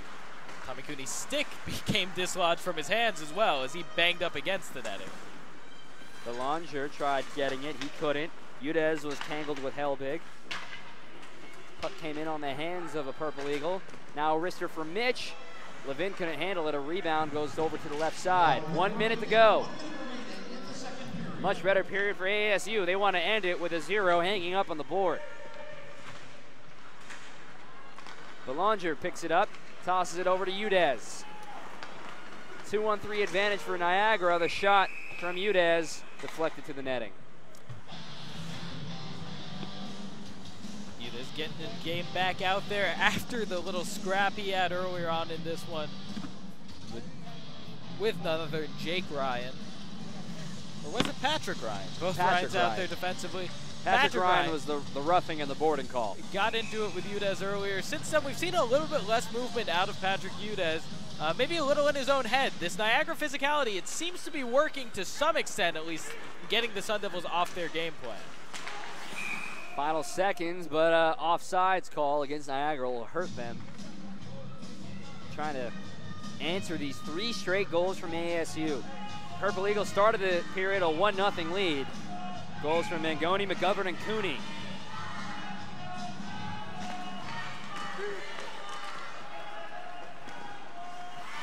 Ostertag picks up a loose puck across the red and the blue. 2 men to beat.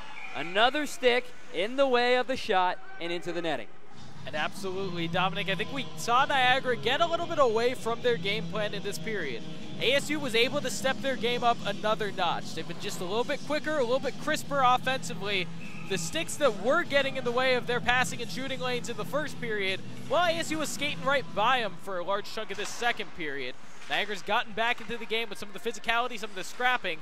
If they can get back into it defensively, that could lead to some more breakaway chances. McGovern tried sending one in, but what a dive from Bew. Sacrificing the body despite the time running out. He gets all the way down the ice as well. Running out of time. Niagara still can't get a shot off. Horn sounds before Levin covers it up, so it didn't matter. That ends the period. A good one for ASU. They get 3-0 for Niagara in the period, and they go into the third with a 3-1 advantage. And at the end of it all, Skopinski is probably out of the game. Second pair defenseman for Niagara, so that puts them a man down. Jason, these guys, or ASU rather, has really capitalized on the mistakes by Niagara that period. What do they have to continue doing to make sure this game doesn't get close again like it did last night? You know, the Sun Devils need to continue doing just what you mentioned, Dominic. They need to keep capitalizing on mistakes, and the Sun Devils cannot start making mistakes of their own. We've seen the level of physicality in this game elevate throughout the game. We thought the first period was chippy, then we saw the fighting in the second period. If Niagara can get in the Sun Devils' head, force some mistakes, maybe force some penalty minutes out of the Sun Devils, Niagara is absolutely capable of closing this 2-point gap.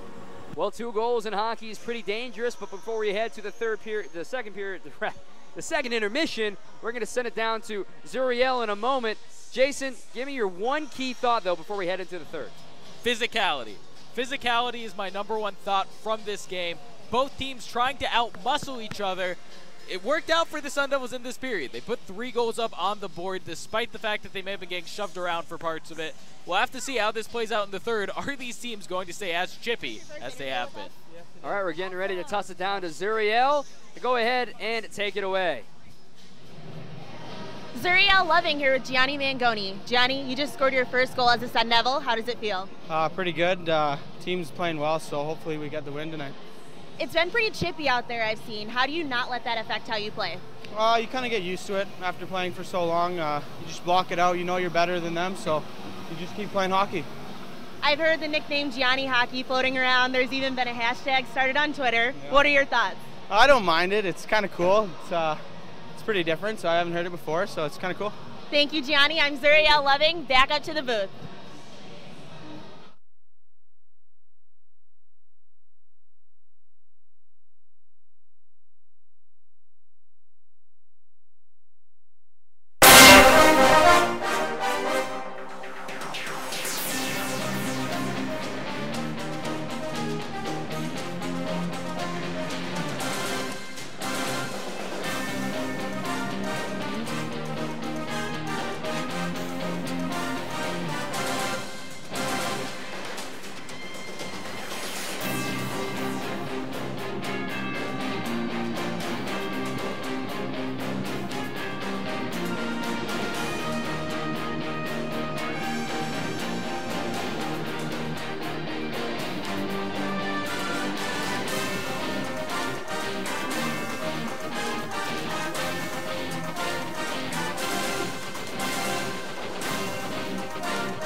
2-0 deficit is the most dangerous deficit in hockey, and that is the deficit that Niagara now has. The score, 3-1 in favor of Arizona State.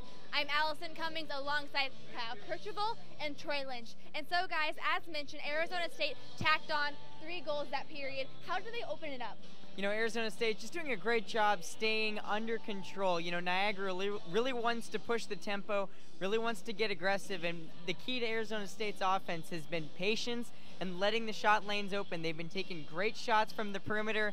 They're not taking stupid shots. They're being really calm, cool, and collected. Right, you mentioned the point. More shots were taken from the point. How did they open it up for you?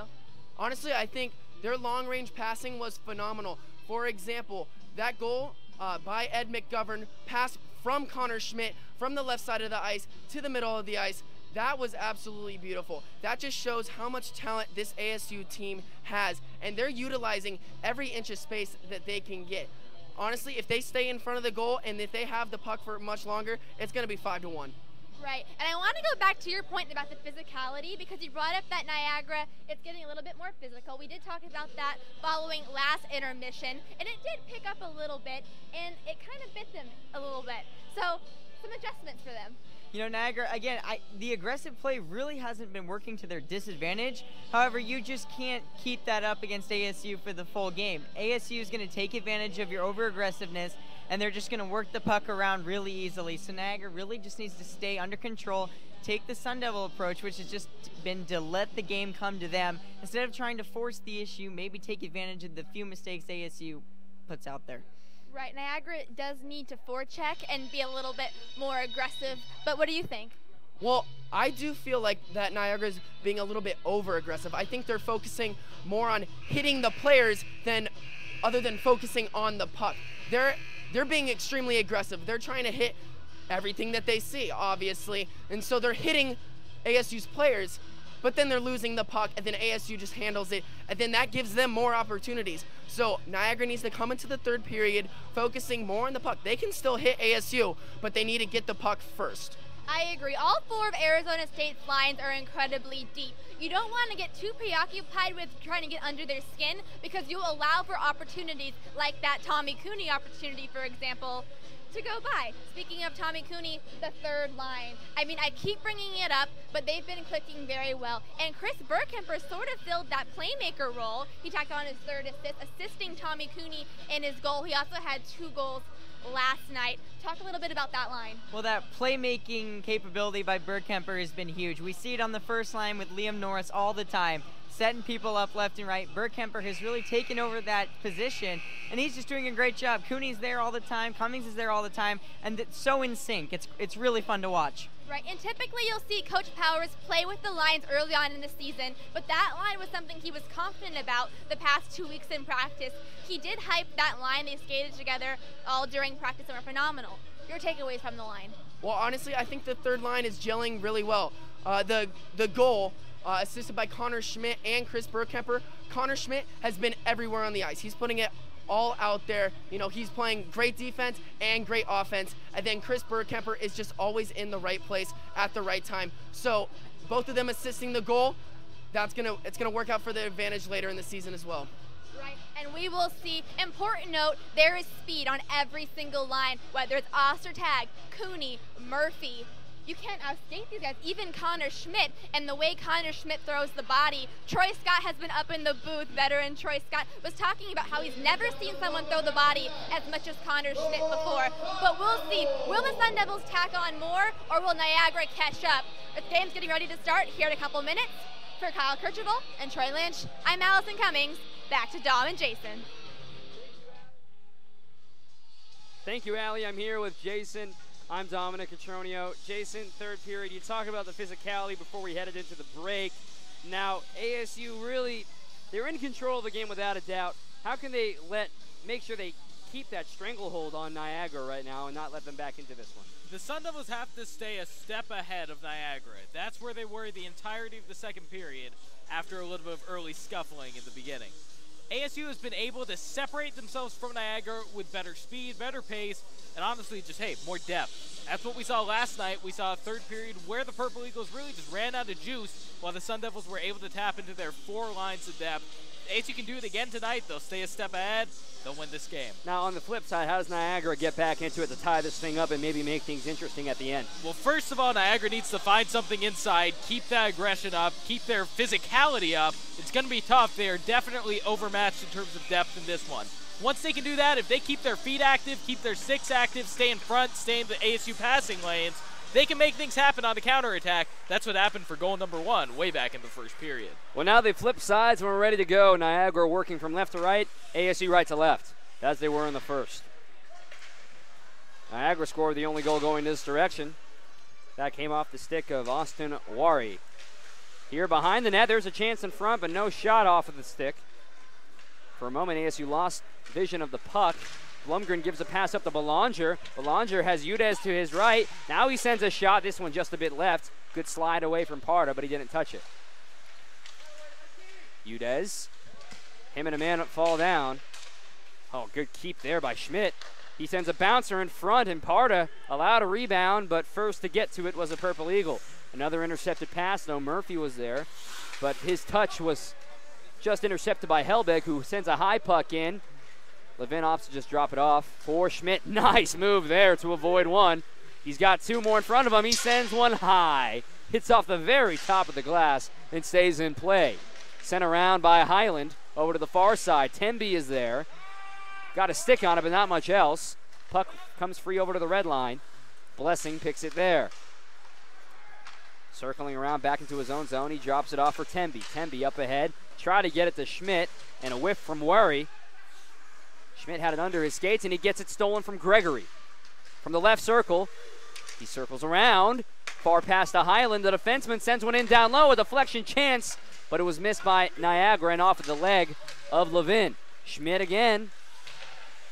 Or excuse me, that is Blessing. Now he tries to drop it off the Ostertag. It comes all the way up top to Temby. Blessing again. And he misses the pass with Mangoni, who wasn't in the zone yet. They will reset as Niagara goes for a quick change. Mangoni, backhand chance. Oh, just missed the right side. It might have caught a little bit of iron as well. Blessing to Ostertag. Ostertag to the high slot. One-timer, Mangoni. Parda with the save. Again, Temby. He sends a wrister in. Blocker. Knocked it down for Parda. This one pops up high in front of the Niagara bench, and now it drops in. Neutral zone faceoff on the way. Seeing a little different take on this ASU offense right out of the gates here in the third period. We've seen a lot of action from the ASU defensemen beyond the blue line. We've seen Ed McGovern step forward into the slot for a goal. This time we're just seeing Mangoni and Temby, that last attack, firing shot after shot. No success yet, but they definitely challenged Mike Parda. Niagara taking possession after the face-off. Blumgren tried giving it to Burkhamper, and he loses his footing on the soft ice. He tries to send a man into the boards. That was Dalton Bew. Tried to find Burkhamper. This one, a high puck, came eye level with us up here in the press box. Instead, though, it's the captain picking it up. Poor pass there, though. Bew a shot, and he scores! He had Levin out a little in front of the crease and took advantage, going to high to the right corner. All of a sudden, it's a 1-goal game. Bew with the goal. Against a team as good as the Niagara Purple Eagles, defensive zone turnovers will kill you every single time. Sloppy passing in their own zone from the Sun Devil defenseman, picked off and put away by Dalton Bew. We saw him last night. He's shown he has a good shot, and he made the Sun Devils pay for turning the puck over in their own area. Of the 16 goals scored the past 2 nights, only 1 of them has been on a power play. 2 of them shorthanded as well. Everything else has been full strength. Number 1 and number 20 going up against each other. Maley caught it and then dropped it off because he couldn't really carry it, and it ends up falling right in front of Parda. You mentioned it, Dom. This Niagara team, they're nationally ranked. They narrowly missed the tournament last year. Big expectations for a recruiting class from last year that's now sophomores this year. Rivard tries to get a wraparound, but it was thwarted away by Parda, shoving his leg against the iron. Rivard will try it again. Nice deke there, a shot, save, loose in front, no. Goes over to the right side, Rivard. It came up top over to Schmidt. He knocked it back down. Bowen now gives it to Maley. Man dives. Nothing called there. Another shot. This one gets out of play. It's going to stay inside the zone. Once again, bodies hitting the ice and both sides of the ice throughout this game, really. Both teams putting it all on the line there. We've seen players on either side lay out for pucks, really get in the way of blocking shots. That's what Niagara did so well in the first period. They committed with their sticks, with their bodies. They were committed to blocking, passing, and shooting lanes. If you have to lay out, take a puck in the chest to do that, the Purple Eagles team has been willing to do just that, and it's paid off for them in that sense. Bowen, the face-off against Helbig. Man tied up there. Now Rivard has it in front of the circle. A bouncing puck almost got through to Parda. Instead, it sails wide to his right. This one goes in low, and it's sticked down and swallowed in the glove. And again, Niagara having difficulties getting this puck clear. They're looking to clear the puck quickly once they regain possession in their neutral zone, or defensive zone, I beg your pardon. They're looking to stretch the ice with those long outlet-style passes.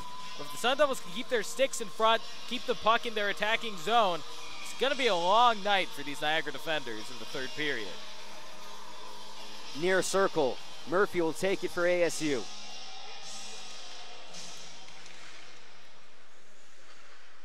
In the far corner, Sean has it. Murphy loses it now, and he's tied up with Barron. Now Belanger. Murphy picks it up. He has Mangoni with him, and he has to go get the puck as it left the zone. He circles in, up the middle now. Got two men to beat. He was tied up by 3 jerseys, though.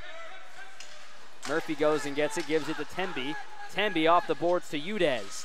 He stops on a dime. As he's falling, gets a pass to Belanger, but a whistle now. It's going to be a hooking. A hooking against Niagara. So the Sun Devils back out on the power play. They have not found success with the extra man advantage so far in this weekend series. But we've seen some impressive puck movement from the Sun Devils since about the halfway mark of the second period. If they move the puck like that with Niagara a man down on defense, they're going to find themselves some real opportunities. Penalties to Cody Helbig. 2 minutes for hooking. This will be the fourth power play of the night for ASU. They're 0 for on the season. Ostertag wheels it up top from Blessing to Newmeyer. Back to Blessing. Over to Ostertag. He sends a wrister, but it was deflected by Gustin before it got very far. Norris hit the ice. Rivard is there trying to pick it up as well. It'll be Norris coming away with it. The assistant approaching the dot. He sends one, but it misses. Newmeyer. Across ice. Ostertag. Quick shot. Leg save. Now over to Newmeyer. He sends one down low. Another kick save, and this one escapes the zone finally. Blessing with the hustle, though, trying not to allow a full change. He gives it forward, but misses Rivard's stick, and that's going to be an icing. Good idea from Chris Blessing, just couldn't quite execute, staying on the ice while other Sun Devils were changing, pushing that puck back up the ice. Still, solid defensive play so far from Niagara, surviving that one. Yeah, the Devils got a couple chances on net, but they were mostly from the outside, mostly with Niagara defenders still blocking between them and the net. Minute 9 left in the power play. Just under 15 left in the game. It is far from over. Nice move by McGovern. Pass up ahead to Ostertag. He drops it off for Norris in the slot. He whiffs on the first attempt, and he can't get a second. Norris, he has it stolen. Here comes Niagara. They opt to just dump it and go for a change. Good defense there by Joey Sheena. He's out once again. These Purple Eagles defenders keeping their skates and their sticks both active. Moving backwards with Liam Norris, not letting him by them, and reaching, poking with those sticks. Poke that puck away, prevent him from getting his shot off. Udez drops it off for Murphy. He's got Schmidt trailing. He sends a quick one-timer. Waiting for the rebound was Belanger, but he didn't get it.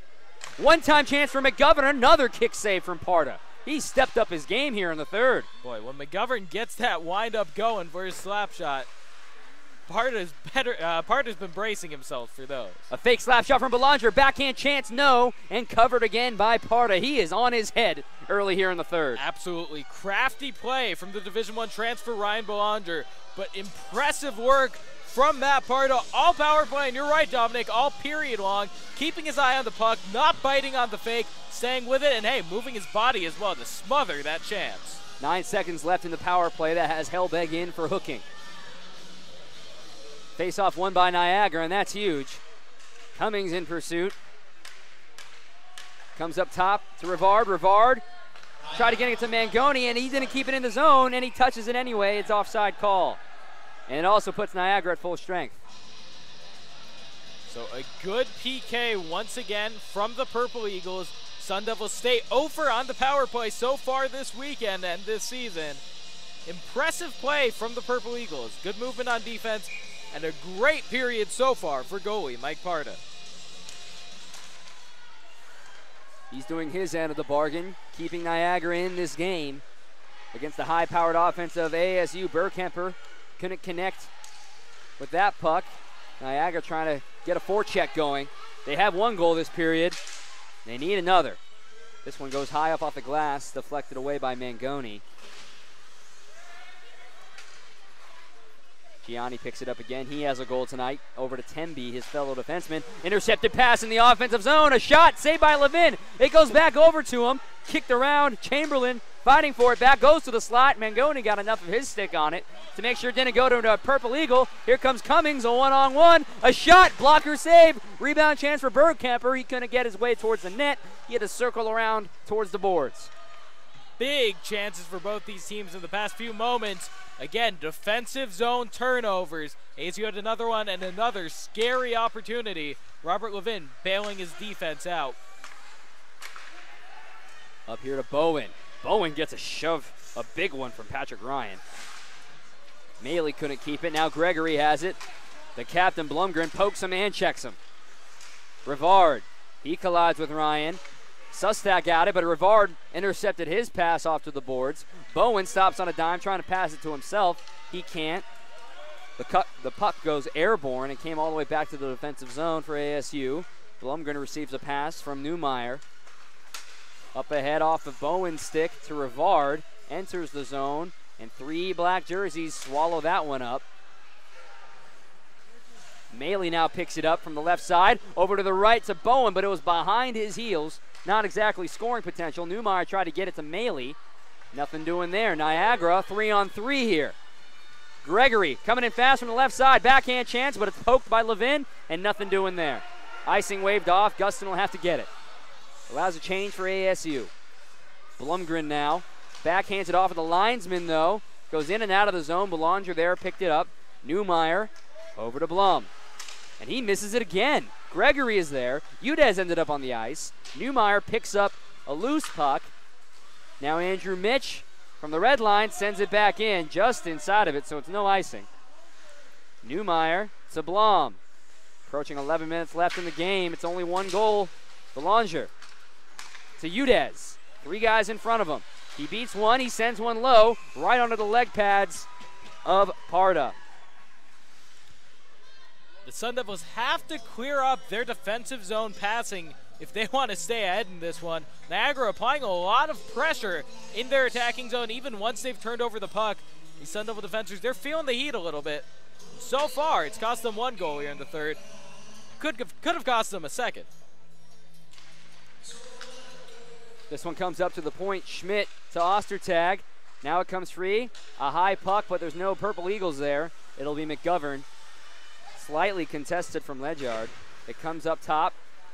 Norris and Cummings from the top of the circle. It comes off the glass. Norris hits the ice. Blessing giving chase. He backhands it around. Norris picks it up. A nice pass to Ostertag. He gets a shot off. Couldn't get it quite on net. Niagara coming the other way. It's dumped in. Caught by Levin. And he's then going to pass it to Schmidt after a half-second pause. Stick hits the ice. Schmidt overskated the puck for a moment. Now he gets it back. Takes his time with it. Avoids Stockwell. Ostertag gives it back to Schmidt. He gets another stick on him. Ostertag, a good steal there. Gives it to Blessing instead.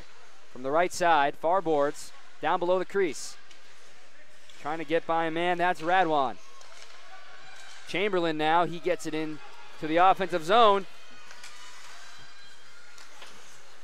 Now Now it comes back over for ASU's forecheck. Cummings tried getting it to Ostertag, or excuse me, yes, that is Cummings.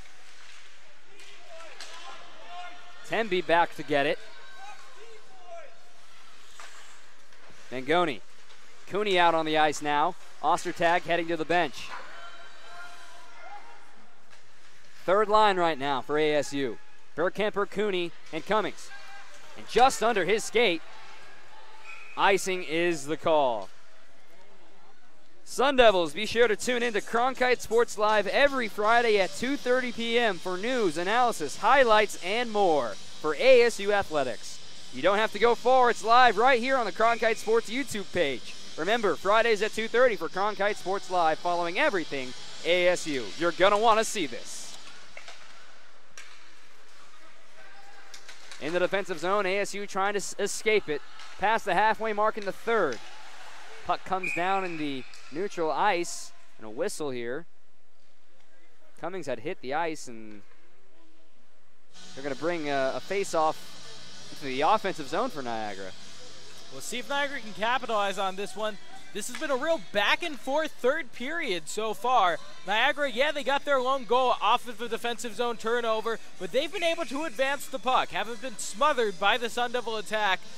We'll see if they can make something happen off of a face-off. It gets out of the zone quickly, though, and dumped back in. Blom over to Newmeyer. Just under Gregory's skate. He couldn't get all of it. Bowen was physically taken off of the puck. Maley, a pass over here to Rivard on the near boards. He sends it in all the way around, and Newmeyer connects with it for a moment. Bowen was waiting.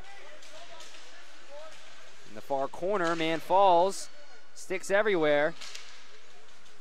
Niagara coming back the other way, but Newmeyer picks it up, and now it goes back to Brett.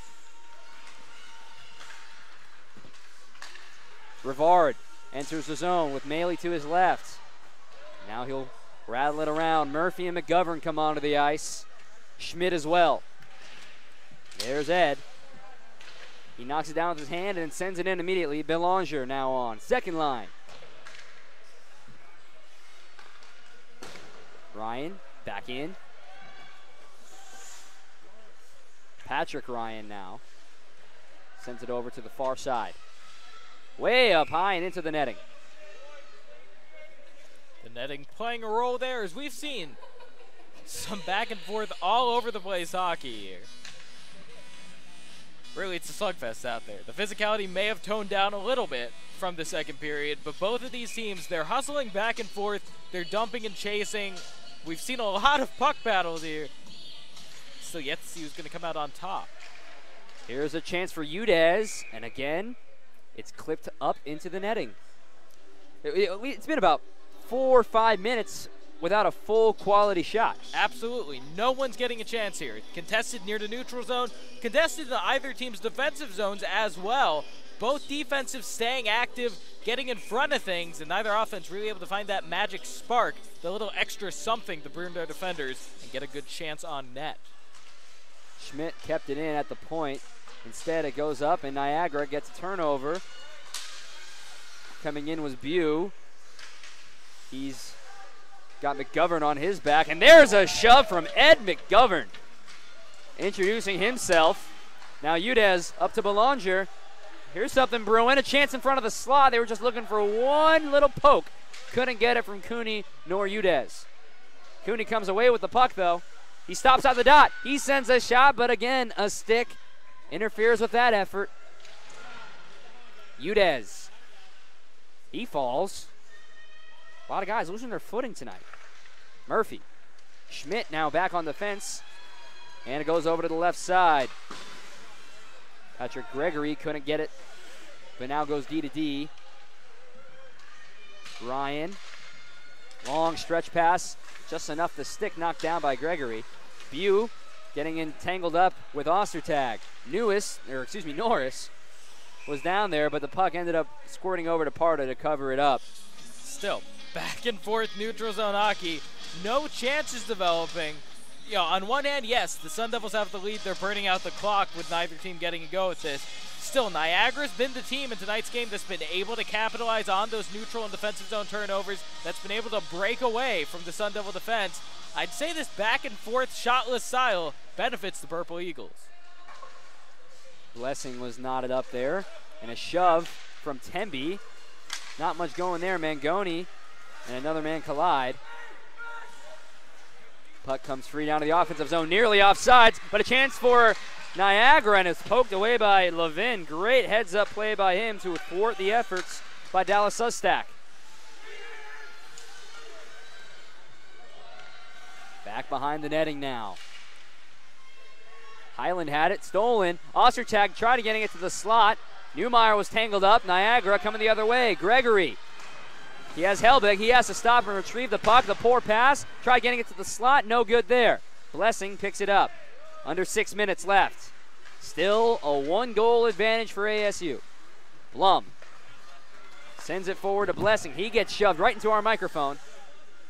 It goes into the offensive zone, and ASU will go for a change. Third line out there now.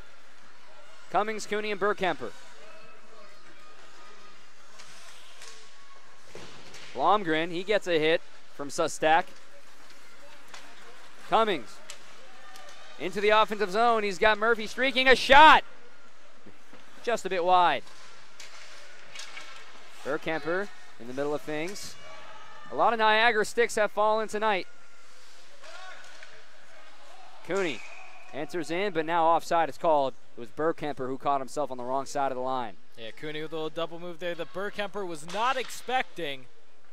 Still, nothing developing for either team, Dominic. Just waiting for one of these pucks to kind of drift away into neutral zone. Waiting for that stretch pass to come out for one of these teams.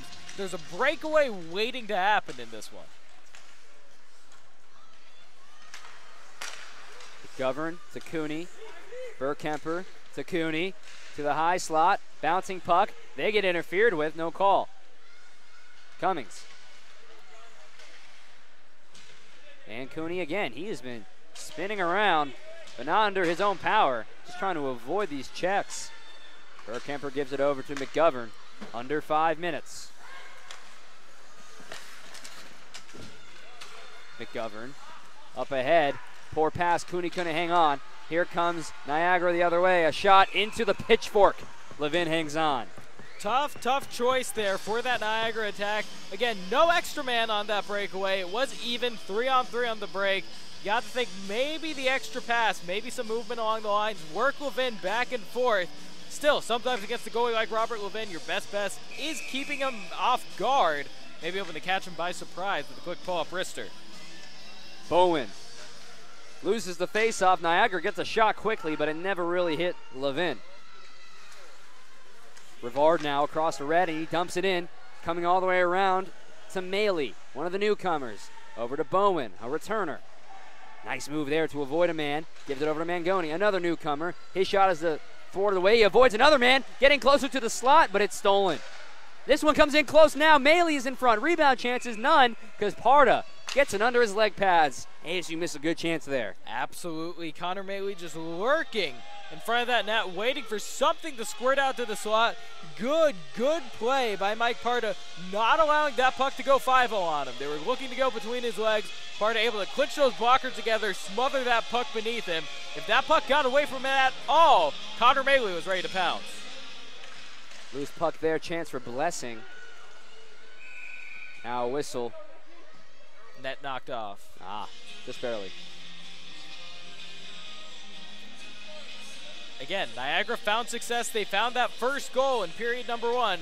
Bending but not breaking defensively. Looking to stretch, extend against the ASU defense. They found a breakaway with that strategy in period number 1. Things are looking a little similar right now here in period 3. Can they make it happen? Udez gets hit up on the boards. Murphy picks up the loose puck. Had a chance there. Mangoni keeps it in. Man sliding on the ice. He sends it in anyway. It deflects off of Helbig. Belanger got it over to Murphy.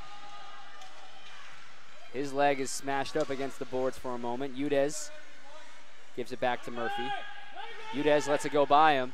Belanger now sends it in. Chance. Barron was there for Niagara.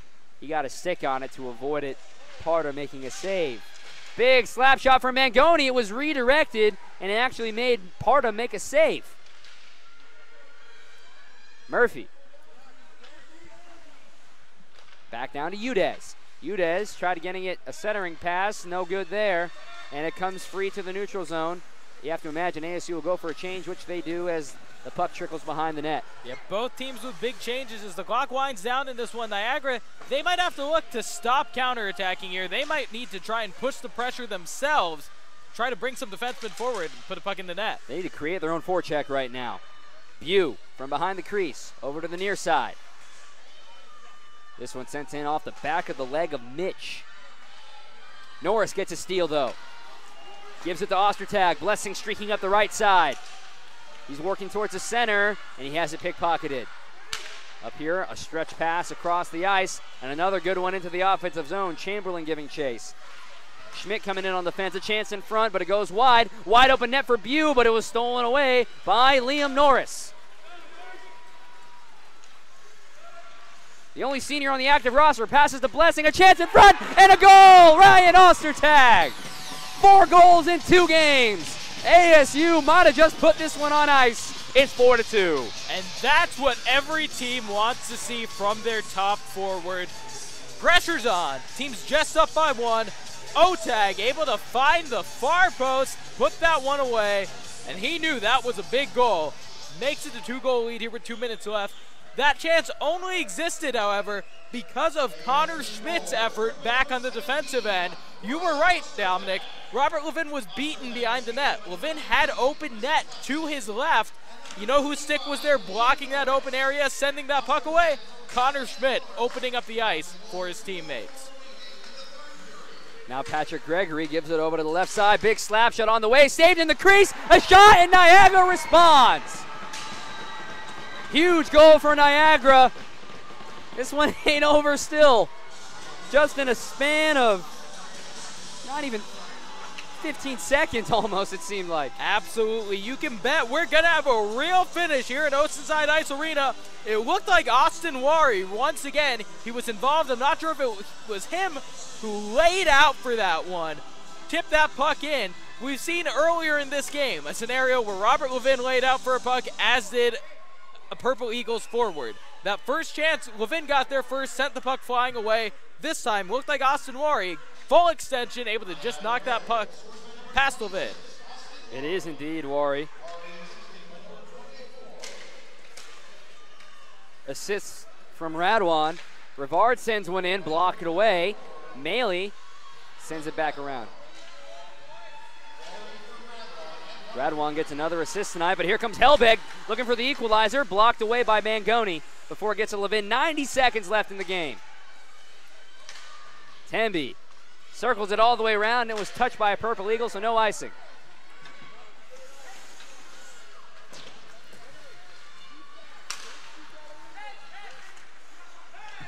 Rivard was just a bit hit.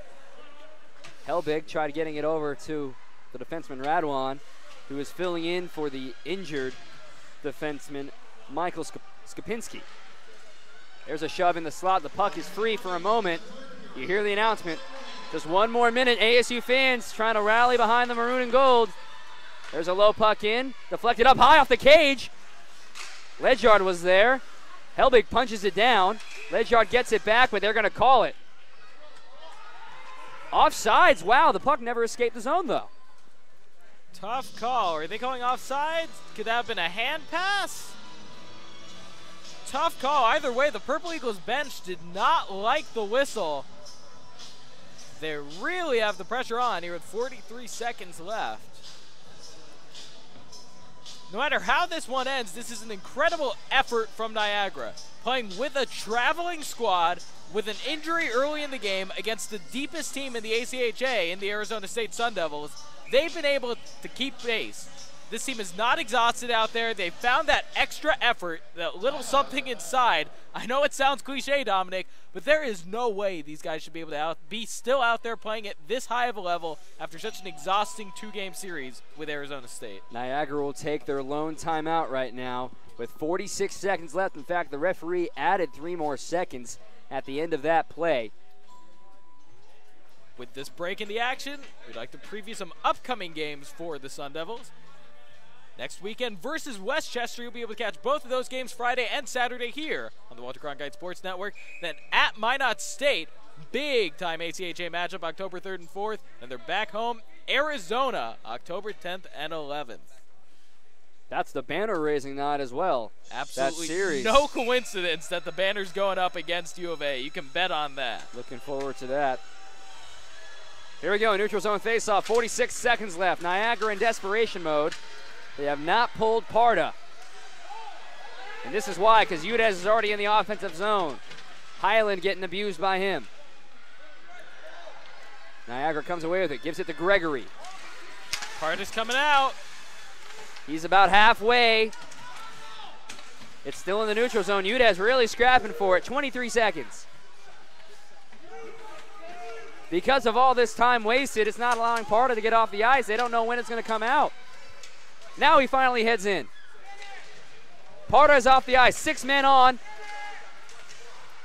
Here we go. Empty net chance in front. It's loose. Goes over to the far side. Newmeyer gets there first. That's going to do it. ASU survives a scary one with Niagara.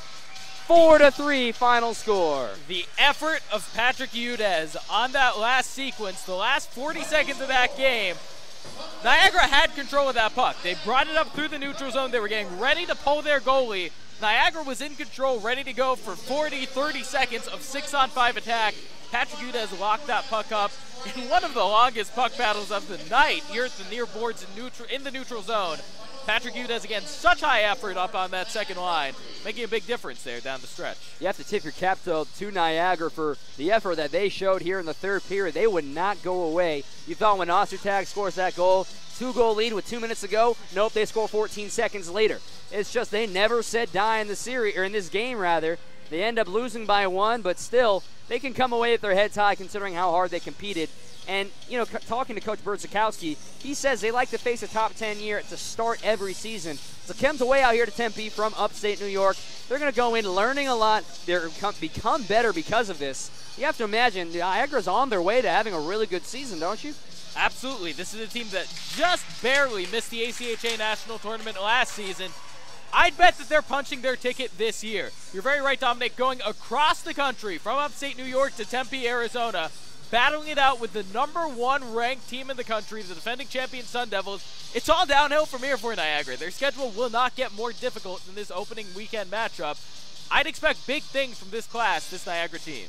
With Niagara, you have to, as we said, they get 6 goals on the weekend against a top goalie, Robert Levin. He did a fantastic job getting to him early and often and throughout the game. They held the lead early on in the first period. So Niagara comes in. They can't get a victory, but still, they learned a lot from ASU. And on the other hand, the Sun Devils, they start off the year 2-0 like they're supposed to.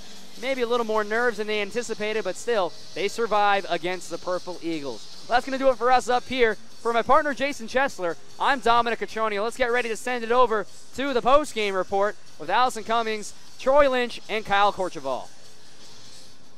4-3, the final score here at Oceanside Ice Arena. Arizona State tops Niagara to go 2-0 on the season so far. I'm Allison Cummings alongside Troy Lynch and Kyle Korcheval. So first of all, Niagara changed their play drastically from last night. How did they play for you? You know, I think Niagara played really well this week, and overall, I mean, sure, they struggled in the first game, but they really got their stuff together in the second game, really made some key adjustments, and I think this team is on their way to being a really good hockey team. Coach Berdzikowski said in an interview that he really likes to play these top 10 teams earlier on in the season, take a road trip. And I think if this is the kind of performance they give against a team like ASU, I think they've got something going.